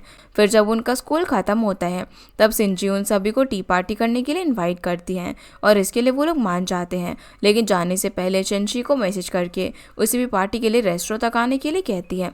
यहाँ पर शी ने उनको एक साथ देख लिया था और अपने दोस्तों को सिंची के साथ देखकर उसे काफ़ी गुस्सा आता है। वो चैन का मैसेज इग्नोर कर देती है। घर आने के बाद भी शी का गुस्सा शांत नहीं होता। वो अपने फ्रूट प्लेट में बाकी फ्रूट्स के साथ ऑरेंज देखकर उसे ऐसा फील हो रहा था जैसे वो कोई ऑरेंज हो जो कि बाकी फ्रूट्स के साथ कभी भी मैच नहीं हो पाती। बहुत सोचने के बाद अब वो चैन को कॉल कर ही लेती है और उसे माफ़ी मांगकर बोलती है कि वो अपने ट्यूशन्स में बिजी थी इसीलिए उसे कांटेक्ट नहीं कर पाई। उस टाइम पर चैन अपने घर में जियांग सॉन्ग और सिंजी को लेकर आई थी और वहाँ पर वो लोग ग्रुप स्टडी करने वाले थे। अपने दोस्तों के साथ सिंजी भी उनके घर पर एंजॉय कर रही थी। ये जानकर शी को फिर से गुस्सा आ जाता है। वो बाद में बात करने का बोलकर चैन का कॉल रख देती है। उसे लग रहा था कि सिंजी धीरे धीरे उसके फ्रेंड्स को उससे छीन रही है और सॉन्ग को भी वो उससे एक दिन छीन ही लेगी। फिर गुस्से में शी ऑरेंज को डस्टबिन में फेंक देती है। अगले दिन चैन और डूमन एक स्टोर में गए थे। वहाँ पर वो लोग फ्रेंडशिप के बारे में बात कर रहे थे और वहीं पर शी भी थी जो कि उनकी बातें चुप चुप कर सुन रही थी। टूमान के मुताबिक अगर चैन को अपने फ्रेंड के लिए इतना एफर्ट लगाना पड़ रहा है तो उसे वो फ्रेंडशिप तोड़ देनी चाहिए। रियल फ्रेंड्स में इतना एफर्ट लगाने की ज़रूरत नहीं पड़ती। उनकी ये बात शी सुन लेती है और वो समझ चुकी थी कि वो दोनों उसी के बारे में बात कर रहे हैं। फिर जब उसे दोनों उसका सामना चैन से होता है तो चैन उससे बात करना चाहती थी। वो समझ नहीं पा रही थी कि आखिर उसने ऐसी कौन सी गलती कर दी है जिस वजह से शी उससे दूर हो रही है। आजकल वो भला उसे मिलना क्यों नहीं चाहती। तब शी चैन को उनकी फ्रेंडशिप के लिए एफर्ट्स लगाने से मना करती है। उसके मुताबिक वो दोनों कभी भी इतने अच्छे फ्रेंड्स नहीं थे। अगर अच्छे फ्रेंड्स होते तो चैन सिर्फ उसी के साथ फ्रेंड होती। उसके क्लास चेंज करते ही चैन किसी और को अपनी बेस्ट फ्रेंड नहीं बना लेती, क्योंकि उसने तो अभी तक अपनी क्लास में किसी को भी अपना फ्रेंड नहीं बनाया। वो लोग सिर्फ उसके क्लासमेट हैं। ये सब बोलकर शी चैन के साथ अपनी दोस्ती तोड़ लेती हैं और उसे दोबारा कांटेक्ट करने से मना करती हैं। शी की ऐसी बातें सुनकर चैन को काफ़ी बुरा फील होता है और वो रोते रोते अपनी क्लास में आ जाती है। उसे रोता हुआ देखकर दोनों लड़के समझ गए थे कि शी की वजह से चैन रो रही है और डूमान बिना कुछ बोले ही चैन को रुमाल देती है उसके आंसू पोंछने के लिए। भले ही वो ऐसा दिखाती हो कि उसे कोई भी फ्रेंड नहीं चाहिए, लेकिन वो चैन की केयर करती थी। फिर स्कूल खत्म होने के बाद दोनों लड़के चैन को एक कैफे बुक स्टोर में लेकर जाते हैं ताकि चैन उनसे खुलकर बात कर सके। वो दोनों ही चैन को एडवाइस देते हैं कि वो शी को थोड़ा सा टाइम दे। कुछ दिनों बाद जब उसका गुस्सा शांत होगा तो वो अपने आप ही एडजस्ट हो जाएगी और खुद ही उससे बात करने के लिए आएगी। इतनी छोटी बात के लिए कोई भी दोस्ती नहीं तोड़ता। ऐसे तो बाद में वो लोग अलग अलग अलग कॉलेज भी जा सकते हैं, अलग अलग करियर चूज करेंगे, तो क्या उनके बीच दोस्ती नहीं रहेगी। चैन भी उनकी बातों को समझ जाती है और तब जाकर उसका मूड थोड़ा सा सही होता है। उसके बाद जब वो लोग रात को घर पर आते हैं तो वहाँ वो देखते हैं कि लिडियन को उसके पेरेंट्स सेकंड आने की वजह से डांट रहे थे। उसके फादर मिस्टर ली तो उस पर हाथ भी उठाने वाले थे कि तभी वो तीनों लिडियन को उसके फादर के गुस्से से बचाने के लिए आवाज़ देते हैं और लिडियन को ग्रुप स्टडी करने के लिए जियांग के घर चलने के लिए इन्वाइट करते हैं। लिडियन के पेरेंट्स तब उनके सामने उसे कुछ भी नहीं बोल पाते और उसे उनके साथ जाने देते हैं। फिर वो तीनों लिडियन को खाना ऑफर करते हैं और उसके साथ हंसी मजाक करते हैं। यहाँ पर लिडियन और जियांग के बीच सबसे ज़्यादा नोकझोंक होती है और भले ही पढ़ाई को लेकर लिडियन के पेरेंट्स उसे बाकियों के साथ टाइम स्पेंड नहीं करने देते थे, फिर भी चाइल्डहुड फ्रेंड्स होने के कारण उनके बीच बहुत ही अच्छी अंडरस्टैंडिंग थी। अगले दिन फिर स्कूल में उनकी टीचर उन्हें एग्रीकल्चर ट्रिप के बारे में बताते हैं जहाँ पर वो लोग जाने वाले थे। सभी इस ट्रिप के लिए बहुत ही एक्साइटेड थे क्योंकि इस ट्रिप के बहाने उनको पिकनिक करने का भी मौका मिलेगा जहाँ पर वो लोग फार्म से खुद वेजिटेबल पिक करके खुद खाना भी बनाएंगे। जियांग तो अभी से सबकी वीडियो शूट करने लग जाता है ताकि वो उनके इस ट्रिप को लेकर एक फुल व्लॉग वीडियो बना पाए। पर इन सब के बीच में भी चेन शी को काफ़ी मिस कर रही थी। शी अपने क्लासमेट्स के साथ इस ट्रिप पर जाने वाली थी लेकिन चेन को उसके साथ टाइम स्पेंड करना था। ऐसे उनके एग्रीकल्चर ट्रिप का दिन भी आ जाता है जहाँ सभी स्टूडेंट्स फार्म में वेजिटेबल पिक कर रहे थे और इस टाइम को काफ़ी इंजॉय कर रहे थे।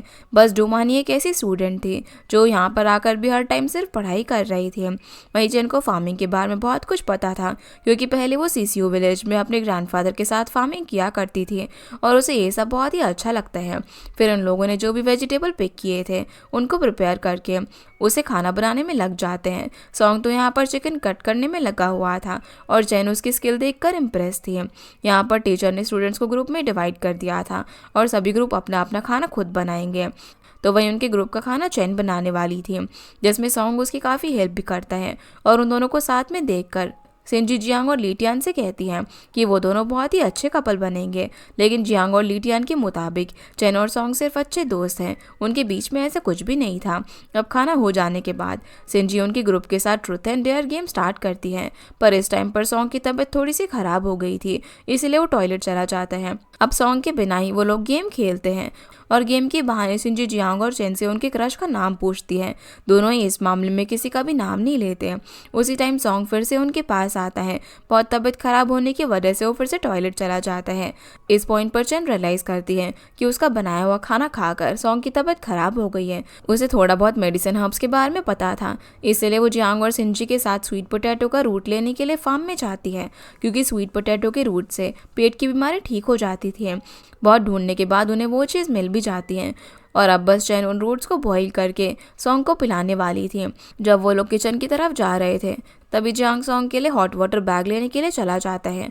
उसी टाइम पर शी को चैन और सिंजी की बात सुनाई देती है जिससे उसे सॉन्ग की खराब तबीयत के बारे में पता चलता है। इस पॉइंट पर भी शी चैन से कोई बात नहीं करती, उसे तो बस सॉन्ग की फिक्र हो रही थी। इधर सॉन्ग जियांग से रिक्वेस्ट करता है कि वो चैन को उनकी रूम में आने ना दे। इस बारे में सॉन्ग जियांग को कुछ ज़्यादा नहीं बताता लेकिन हम यहाँ पर समझ पाते हैं कि सॉन्ग इस कमज़ोर हालत में चैन के सामने नहीं आना चाहता था ताकि चैन को गिल्टी फील ना हो, नहीं तो उसकी खराब हालत देखकर चैन तो ऐसी गिल्ट में रहेगी कि उसके बनाए हुए खाने की वजह से उसकी तबीयत खराब हो गई। इसके बाद हम चैन को देखते हैं जो कि खुश थी क्योंकि उसकी बनाई हुई मेडिसिन पीकर सॉन्ग की हेल्थ ठीक हो चुकी थी। अब जब चैन सोने वाली थी तभी सिंजी उसे फॉर्च्यून टेलिंग गेम खेलने के लिए फोर्स करती है। चैन भी उसकी बात मानकर गेम खेलने के लिए राजी हो जाती है। गेम के बहाने सिंजी अब यहाँ पर चैन से जियांग को द कैचर इन द रे बुक के अलावा और क्या पसंद है ये पूछती है। तब चैन उसे बताती है कि असल में वो बुक तो सॉन्ग की थी ना कि जियांग की। जियांग तो सॉन्ग के कहने पर उस बुक को लाइब्रेरी में रखने के लिए गया था। ये बात जानकर उसका मूड खराब हो जाता है। उसने तो जियांग की बुक समझकर वहाँ पर उसके लिए मैसेज छोड़ा था। जिसके बाद सिंजी फिर से गेम पर कॉन्सेंट्रेट करती है और गेम के बहाने चैन को सॉन्ग के लिए परफेक्ट मैच बताती हैं। ये सुनकर चैन शॉक हो जाती है। उसने तो कभी भी सॉन्ग को ऐसी नज़र से देखा ही नहीं था। सॉन्ग बस उसके लिए एक अच्छा दोस्त है। लेकिन सिंजी तो उसकी कोई भी बात सुनने के लिए राजी नहीं थी। इसके बाद वो दोनों डूमॉन को फोर्स करके गेम खेलने के लिए बुलाती हैं लेकिन उनकी गेम शुरू होती है उससे पहले उनके टीचर उनके रूम में चेक करने के लिए आते हैं। इसीलिए तीनों ब्लैंकेट के अंदर सोने का नाटक करते हैं। टीचर को जब कोई भी शक नहीं होता तो वो कुछ देर बाद वहाँ से चली जाती हैं। इधर जियांग सॉन्ग से पूछते हैं कि आखिर वो चैन को क्यों अवॉइड कर रहा है लेकिन सॉन्ग इस बारे में कुछ भी नहीं बताता। अगले दिन टीचर अब सॉन्ग को घर भेजना चाहते थे ताकि वो घर पर जाकर रेस्ट कर सके। लेकिन सॉन्ग इसके लिए टीचर को मना करके उनसे कहता है कि अब वो बिल्कुल ठीक है और वो यहाँ पर एजुकेशनल ट्रिप कंटिन्यू करना चाहता है। उसी वक्त शी वहाँ पर आती है और सॉन्ग को अकेले पाकर उससे बात करने लगती है, उसकी हेल्थ के बारे में पूछती हैं और उसे रात को बॉनफायर पार्टी में आने के लिए बोलती हैं। सॉन्ग भी इस मौके का फ़ायदा उठाकर शी के साथ भी थोड़ी सी बात करता है, उसके साथ वॉक पर जाता है ताकि वो शी और चैन की दोस्ती पहले जैसा करवा पाए। यहाँ पर जब वो दोनों बात कर रहे थे तभी उन्हें जियांग देखता है और उसे लगने लगता है कि सॉन्ग शी को पसंद करता है, इसीलिए वो चैन को इग्नोर कर रहा होगा। अब रात को सभी स्टूडेंट्स बॉनफायर के पास डांस करके एंजॉय कर रहे थे। उसके बाद शी वही इंस्ट्रूमेंट लेकर आती है जो कि चेन जियांग और सॉन्ग ने उसके बर्थडे पर गिफ्ट किया था। यहाँ पर वो उस गाने को परफॉर्म करने के बारे में बताती है जो कि उसके मोस्ट इम्पॉर्टेंट पर्सन का फेवरेट गाना है। फिर जब शी गाना गाने लगती है तो चेन नोटिस करती है कि ये गाना तो सॉन्ग का भी फेवरेट है।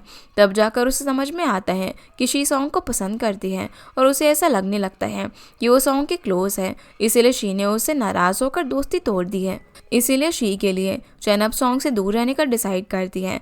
फिर जब शी सॉन्ग से बात करने के लिए आती है तो चेन बहाना बनाकर सिंजी के साथ चली जाती हैं। ये देखकर जियांग भी उसके साथ चला जाता है ताकि सॉन्ग और शी को अकेले बात करने का मौका मिल सके। इसी मौके का फ़ायदा उठाकर सॉन्ग शी को उनके साथ पहले जैसा टाइम स्पेंड करने को और उनसे दोस्ती रखने के लिए कहता है। इनडायरेक्टली वो शी को चेन से दोस्ती रखने के लिए बोल रहा था। शी इन बातों पर ज़्यादा ध्यान तो नहीं देती, उसे तो बस इस बात की खुशी थी कि उसके कहने पर सॉन्ग बॉनफायर पर आ गया और उससे अकेले में बात भी कर रहा है। इधर चैन अकेले एक जगह पर बैठी हुई थी, तभी वहाँ पर जियांग बहुत सारे स्नैक्स छुपाकर उसके लिए लेकर आता है। दोनों अब छुप छुप कर स्नैक्स खाकर बात कर रहे थे। साथ ही यहाँ पर जियांग सॉन्ग को लेकर चैन को कंफर्टेबल फील करा रहा था। उसे लगा कि सॉन्ग शी को पसंद करता है, इसीलिए चैन दुखी है। चैन का पहला प्यार सक्सेसफुल नहीं हो पाया। ये सुनकर चैन शॉक हो जाती है और उसकी गलतफहमी दूर करते हुए बोलती है कि सॉन्ग उसका पहला प्यार नहीं है, वो बस उसका अच्छा दोस्त है, इसीलिए वो सिंजी की तरह मैच मेकिंग करना बंद करे। उसकी ये बात सुनकर जियांग को बहुत ही अच्छा लगता है क्योंकि वो चैन को किसी भी तरीके से हर्ट होते हुए और दुखी होते हुए नहीं देख सकता था। दोनों फिर से हंसी मजाक करने लग जाते हैं और उनको ऐसे करता हुआ देखकर सॉन्ग दूर खड़ा होकर जेलस हो रहा था। ट्रिप खत्म होने तक अब उसका मूड खराब ही रहता है। ट्रिप के बाद अब सॉन्ग चैन को मैसेज करके उसे घर ट्यूशन के लिए बुलाता है, लेकिन वो इसके लिए मना कर देती है और उसे बोलती है कि वो अब से अकेले ही स्टडी करेगी। चैन यहाँ पर शी के लिए सॉन्ग से दूर हो रही थी और सॉन्ग को लगा कि चैन जियांग से प्यार करती है, इसलिए उसे अवॉइड कर रही है। अगले दिन अब जब जियांग को फुटबॉल प्रैक्टिस के लिए स्कूल में देर तक रुकना पड़ता है तो वो चैन और सॉन्ग को एक साथ घर जाने के लिए बोलता है, लेकिन यहाँ पर चैन सॉन्ग के सामने बहाना बनाती है कि उसे सिंजी के साथ स्ट्रीट फूड खाने के लिए जाना है, इसीलिए वो अकेले ही घर चला जाए। सॉन्ग अब अकेले घर चला तो जाता है, पर वो यहाँ पर समझ पा रहा था कि चैन उसे जानबूझकर अवॉइड कर रही है। ऐसे ही कुछ दिन अब बीत जाते हैं और चाइनीज़ न्यू ईयर का दिन आता है जहाँ पर सभी लोग एंजॉय कर रहे थे। यहाँ पर चैन और उसकी मॉम घर पर अकेले डिनर कर रहे थे। इस टाइम चैन के फादर बिजनेस ट्रिप पर गए हुए थे और इस साल काम की वजह से चैन की मॉम उसे उसके ग्रैंड पेरेंट्स के घर भी नहीं ले जा पाई, इसीलिए लिन बहुत ही अकेला फील कर रही थी। तभी चैन के फादर हुआन उन्हें कॉल करके न्यू ईयर विश करते हैं, जिसके बाद लिन उनसे बात करने लगती है। उसी टाइम चैन को सॉन्ग का मैसेज आता है जो उसे न्यू ईयर पार्टी के लिए घर के बाहर बुला रहा था, पर चैन उसे जाने से मना करके बोलती है कि वो अपनी मॉम के साथ ही टाइम स्पेंड करेगी। कुछ देर बाद उनके घर सॉन्ग की मॉम हाओ आती है जो कि उन्हें पार्टी के लिए जियांग के घर बुलाती है। वो लोग अब वहाँ पर जाना तो नहीं चाहते थे, लेकिन हाओ उन्हें फोर्स करके वहाँ पर ले जाती है क्योंकि कोई भी उन्हें न्यू ईयर के इस टाइम पर अकेला नहीं छोड़ना चाहता था। सभी एक साथ एंजॉय करना चाहते थे। अब वहाँ पर जाने के बाद चेन सॉन्ग को देखती है। सॉन्ग को तो बहुत ही बुरा लगता है क्योंकि उसके बुलाने पर तो चेन ने आने से मना कर दिया था, पर वो जियांग के घर तुरंत ही चली आई। तभी वहाँ पर जियांग आता है जो कि उन्हें बाहर चलने के लिए बोलता है, जिसके बाद वो लोग पेरेंट्स की परमिशन लेकर वहाँ से बाहर जाने लगते हैं। यहाँ पर चेन की मॉम लिन अपने दोस्तों के साथ गेम्स खेल रही थी और बहुत ही खुश थी। अब वो अकेला फील नहीं कर रही थी। उन्हें खुश देखकर चैन को भी अच्छा लगता है। उसके बाद जियांग उन दोनों को साइबर कैफे लेकर जाता है जहाँ पर जियांग गेम खेलने में बिजी हो जाता है और चैन मूवी देखने लगती है। यहाँ पर चैन को अगर कंप्यूटर की कोई भी बात समझ में नहीं आती तो वो सॉन्ग से पूछना अवॉइड कर रही थी। ये सब देखकर सॉन्ग उसे मैसेज करते हुए पूछ ही लेता है कि आखिर वो उसे अवॉइड क्यों कर रही है। आजकल तो वो उसे मिलना भी नहीं चाहती और ना ही उसके घर आती है। तब चैन उसे बोलती है कि वो अभी शी को अपनी बेस्ट फ्रेंड मानती है, भले ही वो उसे ना माने, और वो सब कुछ ठीक करने के लिए उसे अवॉइड कर रही है। उसकी ये बात सॉन्ग को तो समझ में नहीं आती और जियांग को भी इस पॉइंट पर पता नहीं था कि वो दोनों ऐसे मैसेज पर बात कर रहे हैं। तभी चेन जियांग को कहीं और चलने के लिए कहती है क्योंकि वो वहाँ पर बोर हो रही थी। तो सॉन्ग जियांग से बोलता है कि उन्हें फायरवर्क्स करने चाहिए, लेकिन इस टाइम पर फायरवर्क्स की कोई भी दुकान नहीं खुली होगी।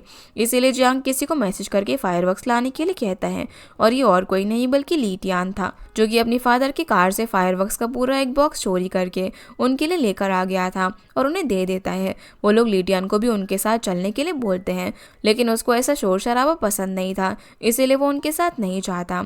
इसके बाद ये तीनों रिवर के पास फायरवर्क्स करने के लिए जाते हैं, जहाँ पर सॉन्ग ज़रूरत से ज़्यादा ही खुश होने का नाटक कर रहा था, जिससे जियांग समझ जाता है कि सॉन्ग किसी बात को लेकर दुखी है, और जब भी वो सैड होता है तो वो ऐसी एक्टिंग करता है। इसीलिए वो चेन से रिक्वेस्ट करता है कि वो सॉन्ग को अवॉइड करना बंद करे। उनकी दोस्ती इतनी सस्ती नहीं है कि एक पर्सन के लिए दूसरे पर्सन को हर्ट करना पड़े। फ्रेंडशिप प्योर हार्टेड होती है, इसलिए रियल फ्रेंड्स कभी भी एक दूसरे को लेकर गलत नहीं सोचेंगे। उसकी बातों को चेन भी समझ जाती है और शायद अब से वो शी के लिए सॉन्ग को अवॉइड नहीं करेगी। फिर तीनों ये फायरवर्क्स को एंजॉय करने लगते हैं और चिल्ला चिल्ला कर एक दूसरे को न्यू ईयर के लिए विशेष देते हैं। वहीं ली टियान के घर में उसके पेरेंट्स एक दूसरे से झगड़ा कर रहे थे क्योंकि उसके फादर मिस्टर ली को फायरवर्क्स नहीं मिल रहे थे, और उनके सामने ही ली टियान चोरी करने के बाद भी चाय पीकर आराम से खाना पीना एंजॉय कर रहा था। अगले दिन फिर से उनका स्कूल शुरू होता है और अब से सॉन्ग और चैन पहले जैसे नॉर्मली बिहेव कर रहे थे। कोई भी किसी और पर्सन के लिए किसी दूसरे को हर्ट नहीं कर रहा था और ना ही अवॉइड कर रहा था। अब इन लोगों का सेकेंड सेमेस्टर चालू हो चुका था और उनकी पढ़ाई भी काफ़ी ज़्यादा मुश्किल होने वाली थी। आजकल सभी लोग स्टडी में बहुत ही ज़्यादा बिजी हैं और किसी के पास भी इतना टाइम नहीं है कि वो अपने दोस्तों को स्टडी में हेल्प कर पाए। तो वहीं शी अब भी चैन से बात नहीं कर रही थी, जिस वजह से चैन कहीं ना कहीं दुखी थी। वो आज भी शी को बहुत ज़्यादा मिस करती थी। ऐसे ही एक दिन जब जियांग चैन के कंप्यूटर पर स्पोर्ट यूनिवर्सिटी के बारे में रिसर्च कर रहा था, तब चैन के पूछने पर वो बताता है कि उसे स्पोर्ट्स यूनिवर्सिटी ही जाना है। स्टडी में उसके मार्क्स वैसे भी अच्छे नहीं आते, तो उसे तो प्रोफेशनल फुटबॉल प्लेयर बनना है, और यहाँ तो उसे उसके फुटबॉल स्किल के हिसाब से इजीली एडमिशन मिल जाएगा। वैसे भी उसे कोई शौक नहीं है अब्रॉड जाकर किसी बड़े यूनिवर्सिटी में पढ़ने का। तो वहीं चैन को अब भी कोई आइडिया नहीं था कि उसे कौन सी यूनिवर्सिटी में जाना है और कौन सा करियर चूज़ करना है। तब जियांग उसे मेडिसिन की पढ़ाई करने के लिए कहता है, क्योंकि चैन को मेडिसिनल हर्ब्स के बारे में बहुत कुछ पता था। ट्रिप में उसने खुद ही ट्रेडिशनल मेडिसिन बनाकर सॉन्ग के पेट का दर्द ठीक कर दिया था। इस सब्जेक्ट में तो चैन काफ़ी एक्सपर्ट है। वैसे चैन को ये सब्जेक्ट पसंद तो है ही, इसीलिए वो भी कंप्यूटर में फार्मेसी कोर्स के बारे में देखने लग जाती हैं। उसी रात डिनर के टाइम चैन की मॉम लेनोज के लास्ट एग्जाम के स्कोर देख रही थी। चैन तो अपने मार्क्स से बहुत ज़्यादा डिसअपॉइंटेड थी। उसने इस बार एग्जाम में ज़्यादा अच्छा परफॉर्म नहीं किया था, पर लिन के लिए तो ये बहुत ही अच्छे मार्क्स थे। अब कम से कम उसे कोई डर नहीं है। इस परसेंटेज के साथ तो चैन को किसी भी लोकल यूनिवर्सिटी में एडमिशन मिल जाएगा। तभी चैन अपनी मॉम को फार्मेसी का कोर्स करने के बारे में बताती है, पर लिन चाहती थी कि चैन को ईजी सब्जेक्ट चुने। फार्मेसी की पढ़ाई बहुत ही मुश्किल होती है। वैसे उनको कोई प्रॉब्लम नहीं है, चैन जो भी करियर चूज़ करेगी वो उसके लिए हमेशा खुशी है। अब अपनी मॉम को इतनी ईजी गोइंग देखकर चैन थोड़ी सी नाराज़ हो जाती हैं। उसके दोनों पेरेंट्स से उसके फ्यूचर करियर को लेकर बहुत ही टेंशन फ्री रहते थे। वो चाहती थी कि उसके पेरेंट्स भी बाकी पेरेंट्स की तरह अपने बच्चों के करियर में इंटरेस्ट ले, पर यहाँ पर लिन का ये सोचना कि वो दोनों चैन के ऊपर भरोसा करते हैं। वैसे भी वो ली टियान के पेरेंट्स की तरह नहीं बनना चाहती थी, जो हर टाइम अपने बच्चे पर डिसीजन फोर्स करे।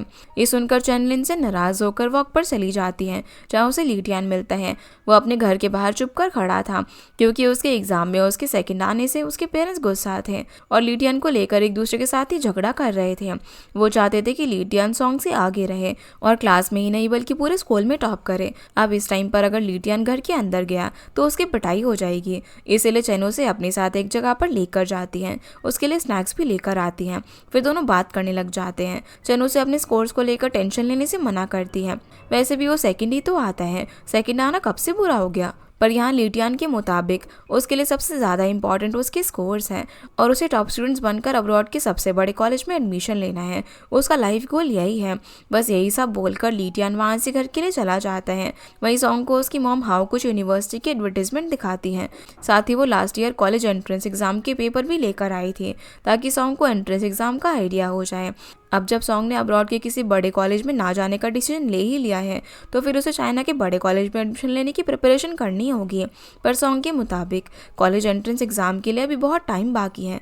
उनका हाई स्कूल सेकेंड ईयर बस शुरू ही हुआ है और इस टाइम पर उसे अपनी मॉम के साथ ये सब डिस्कस नहीं करना था, इसीलिए वो चेन से मिलने का बोलकर वहाँ से चला जाता है। उसके बाद हम जियांग को देखते हैं जो कि फुटबॉल प्रैक्टिस करने के लिए गया हुआ था। तभी उससे मिलने के लिए वहाँ पर चेन और सॉन्ग आ जाते हैं, जिनको जियांग एक बहुत ही अच्छी गुड न्यूज़ देता है। इस बार उनके स्कूल में इंटर स्कूल फुटबॉल मैच होने वाला था जिसमें जियांग पार्टिसिपेट करेगा, और उस फुटबॉल मैच को देखने के लिए स्पोर्ट्स यूनिवर्सिटी के कोच भी आने वाले हैं। अगर उन्हें जियांग की फुटबॉल स्किल्स पसंद आ गई तो उसे इजीली स्पोर्ट्स यूनिवर्सिटी में एडमिशन मिल ही जाएगा, जिसके बाद वो तो आराम से एक प्रोफेशनल फुटबॉल प्लेयर बन सकता है। इन सब के लिए जियांग बहुत ज़्यादा एक्साइटेड था। चेन भी ये खबर सुनकर उसके लिए काफ़ी खुश थी कि कम से कम जियांग अपने फ्यूचर गोल को लेकर कंफ्यूज नहीं है। उसे पता है कि उसके करियर के लिए उसे कौन से डायरेक्शन में जाना है, और यहाँ चेन अब भी अपने करियर चूज़ नहीं कर पा रही थी। अगले दिन उनका केमिस्ट्री प्रैक्टिकल होता है, जहाँ पर जियान ने मस्ती मजाक में यहाँ वहाँ के केमिकल मिलाकर तबाही मचा दी थी। उसकी इन्हीं हरकतों की वजह से टीचर उसे लैब से बाहर निकाल देते हैं। फिर जब जियांग कुछ टाइम बाद लैब में वापस आता है, तब तक चेन ने एक परफेक्ट प्रैक्टिकल कर लिया था जो क्लास का टॉप स्टूडेंट सॉन्ग भी नहीं कर पाया था। ये देखकर उसके टीचर चेन से काफ़ी इम्प्रेस होते हैं। उसी दिन क्लास खत्म होने के बाद उनके क्लास टीचर चेन को केमिस्ट्री कंपटीशन का एक फॉर्म देते हैं। ये फॉर्म उनके केमिस्ट्री टीचर ने ही चेन को देने के लिए बोला था, क्योंकि वो केमिस्ट्री की थ्योरी और प्रैक्टिकल में बहुत ही अच्छी थी। चेन तो इस कंपटीशन में पार्ट लेने के लिए काफ़ी एक्साइटेड थी। अब वो लोग जब वहाँ से जा रहे थे तभी वहाँ पर लीटियान आता है, जो टीचर को इंग्लिश स्पीकिंग कंपटीशन का फॉर्म वापस कर देता है, क्योंकि उसके फादर मिस्टर ली ने उसे मैथ कंपटीशन में पार्ट लेने के लिए कहा था। फिर रात को जियांग, सॉन्ग और चेन लीटियान के बारे में बात करने लगते हैं। उन तीनों को पता था कि लीटियान को सबसे ज़्यादा इंग्लिश पसंद है। वो चाइल्डहुड से इंग्लिश बोलना सीख रहा है, साथ ही वो सिर्फ इंग्लिश नॉवेल्स ही पढ़ता है। उसका बहुत ही मन होगा इस इंग्लिश कंपटीशन में पार्ट लेने का, लेकिन अपने फादर के डर से उसे मैथ कंपटीशन में पार्ट लेना पड़ रहा है। ऊपर से दोनों कंपटीशन एक ही टाइम में है, इसीलिए वो सिर्फ एक ही जगह पर पार्ट ले सकता है, और लीटियान को वो लोग दुखी नहीं देख सकते थे, इसीलिए वो लोग उसकी हेल्प करने का डिसाइड करते हैं। अगले दिन अब जब लीटियान मैथ कंपटीशन के लिए जाने वाला था, तब जियांग और सॉन्ग उसे घर से पिकअप करते हैं और लीटियान की मॉम के सामने बहाना लगाते हैं कि वो लोग उसे मैथ कंपटीशन तक छोड़कर आ जाएंगे, पर घर के बाहर उसे वो लोग इंग्लिश कंपटीशन की आईडी देते हैं। उन लोगों ने लीटियान की तरफ से वहाँ पर फॉर्म भी भर दिया था। वो चाहते थे कि वो अपनी खुशी पहले देखे और उसे जो मन है वो करे। वो लोग अब लीटियान के लिए जो कर रहे थे ये देखकर वो बहुत ज़्यादा इमोशनल हो जाता है, और फिर उन लोगों के साथ कॉम्पिटिशन में जाता है, जहाँ वो कुछ ही टाइम बाद स्टेज में जाकर अपनी स्पीच देता है। जियांग तो यहाँ पर थोड़ा सा डरा हुआ था, क्योंकि लीटियान बिना प्रैक्टिस के स्पीच देने के लिए गया था, क्योंकि तैयारी तो उसने मैथ कंपटीशन की गई थी। लेकिन सॉन्ग को उस पर पूरा भरोसा था। उसे पता था कि लीटियान बिना प्रैक्टिस के भी बहुत ही अच्छी स्पीच दे पाएगा, और ऐसा ही होता है। वो अपनी स्पीच बहुत ही अच्छे से कंप्लीट करता है, जिसके बाद वो उन दोनों के पास आकर उन्हें थैंक यू बोलता है। आज उनकी वजह से वो कंपटीशन में पार्ट ले पाया। यहाँ पर जियांग और सॉन्ग लीटियान की चाइल्डहुड इंसिडेंट को याद करके हंसने लगते हैं। चाइल्डहुड में एक बार लीटियान ने ऐसे इंग्लिश स्पीकिंग कंपटीशन में पार्ट लिया था, जहाँ पर उसने उसकी फेवरेट हॉबी जियांग और सॉन्ग के साथ कार्टून देखना बताया था। चाइल्डहुड की इन्हीं सब बातों को याद करके तीनों हंसी मजाक कर रहे थे। वहीं चेन भी केमिस्ट्री कंपटीशन में पार्ट लेने का वेट कर रही थी। उसी कंपटीशन में डूमान भी पार्ट लेने के लिए गई थी, लेकिन वहाँ पर उसे काफ़ी बुरी तरीके से स्टमक पेन हो रहा था। चेन जब उसे पेन में देखती है तो वो उसके पास आती है उसकी हेल्प करने के लिए। असल में डूमान को पीरियड्स आ गए थे। पीरियड्स पेन की वजह से उसने 2 मेडिसिन ली थी, लेकिन अब तो उसे और भी ज़्यादा पेन हो रहा था। तो चेन जाकर उसके मेडिसिन को चेक करती है और उसे पता चलता है कि डूमान ने एक साथ 2 गलत मेडिसिन खा ली थी, इसीलिए उसे पेन हो रहा था। चेन अब उसे सही मेडिसिन देकर उसकी हेल्प करती है, और कुछ ही टाइम में डूमान ठीक हो जाती है। फिर डूमान उसे उसके फादर की शॉप पर लेकर जाती है, जहाँ वो चेन को बहुत सारे स्नैक्स गिफ्ट करती है। डूमान के फादर जब चेन को देखते हैं तो वो भी उसे बहुत सारे स्नैक्स देते हैं। उन्हें बहुत ही खुशी थी कि फाइनली उसकी बेटी की कोई अच्छी दोस्त बन गई है, नहीं तो उनकी बेटी हमेशा ही अकेले रहती थी। जिसके बाद चेन डूमान को बताती है कि उसने पहली बार इसी शॉप में उसे देखा था।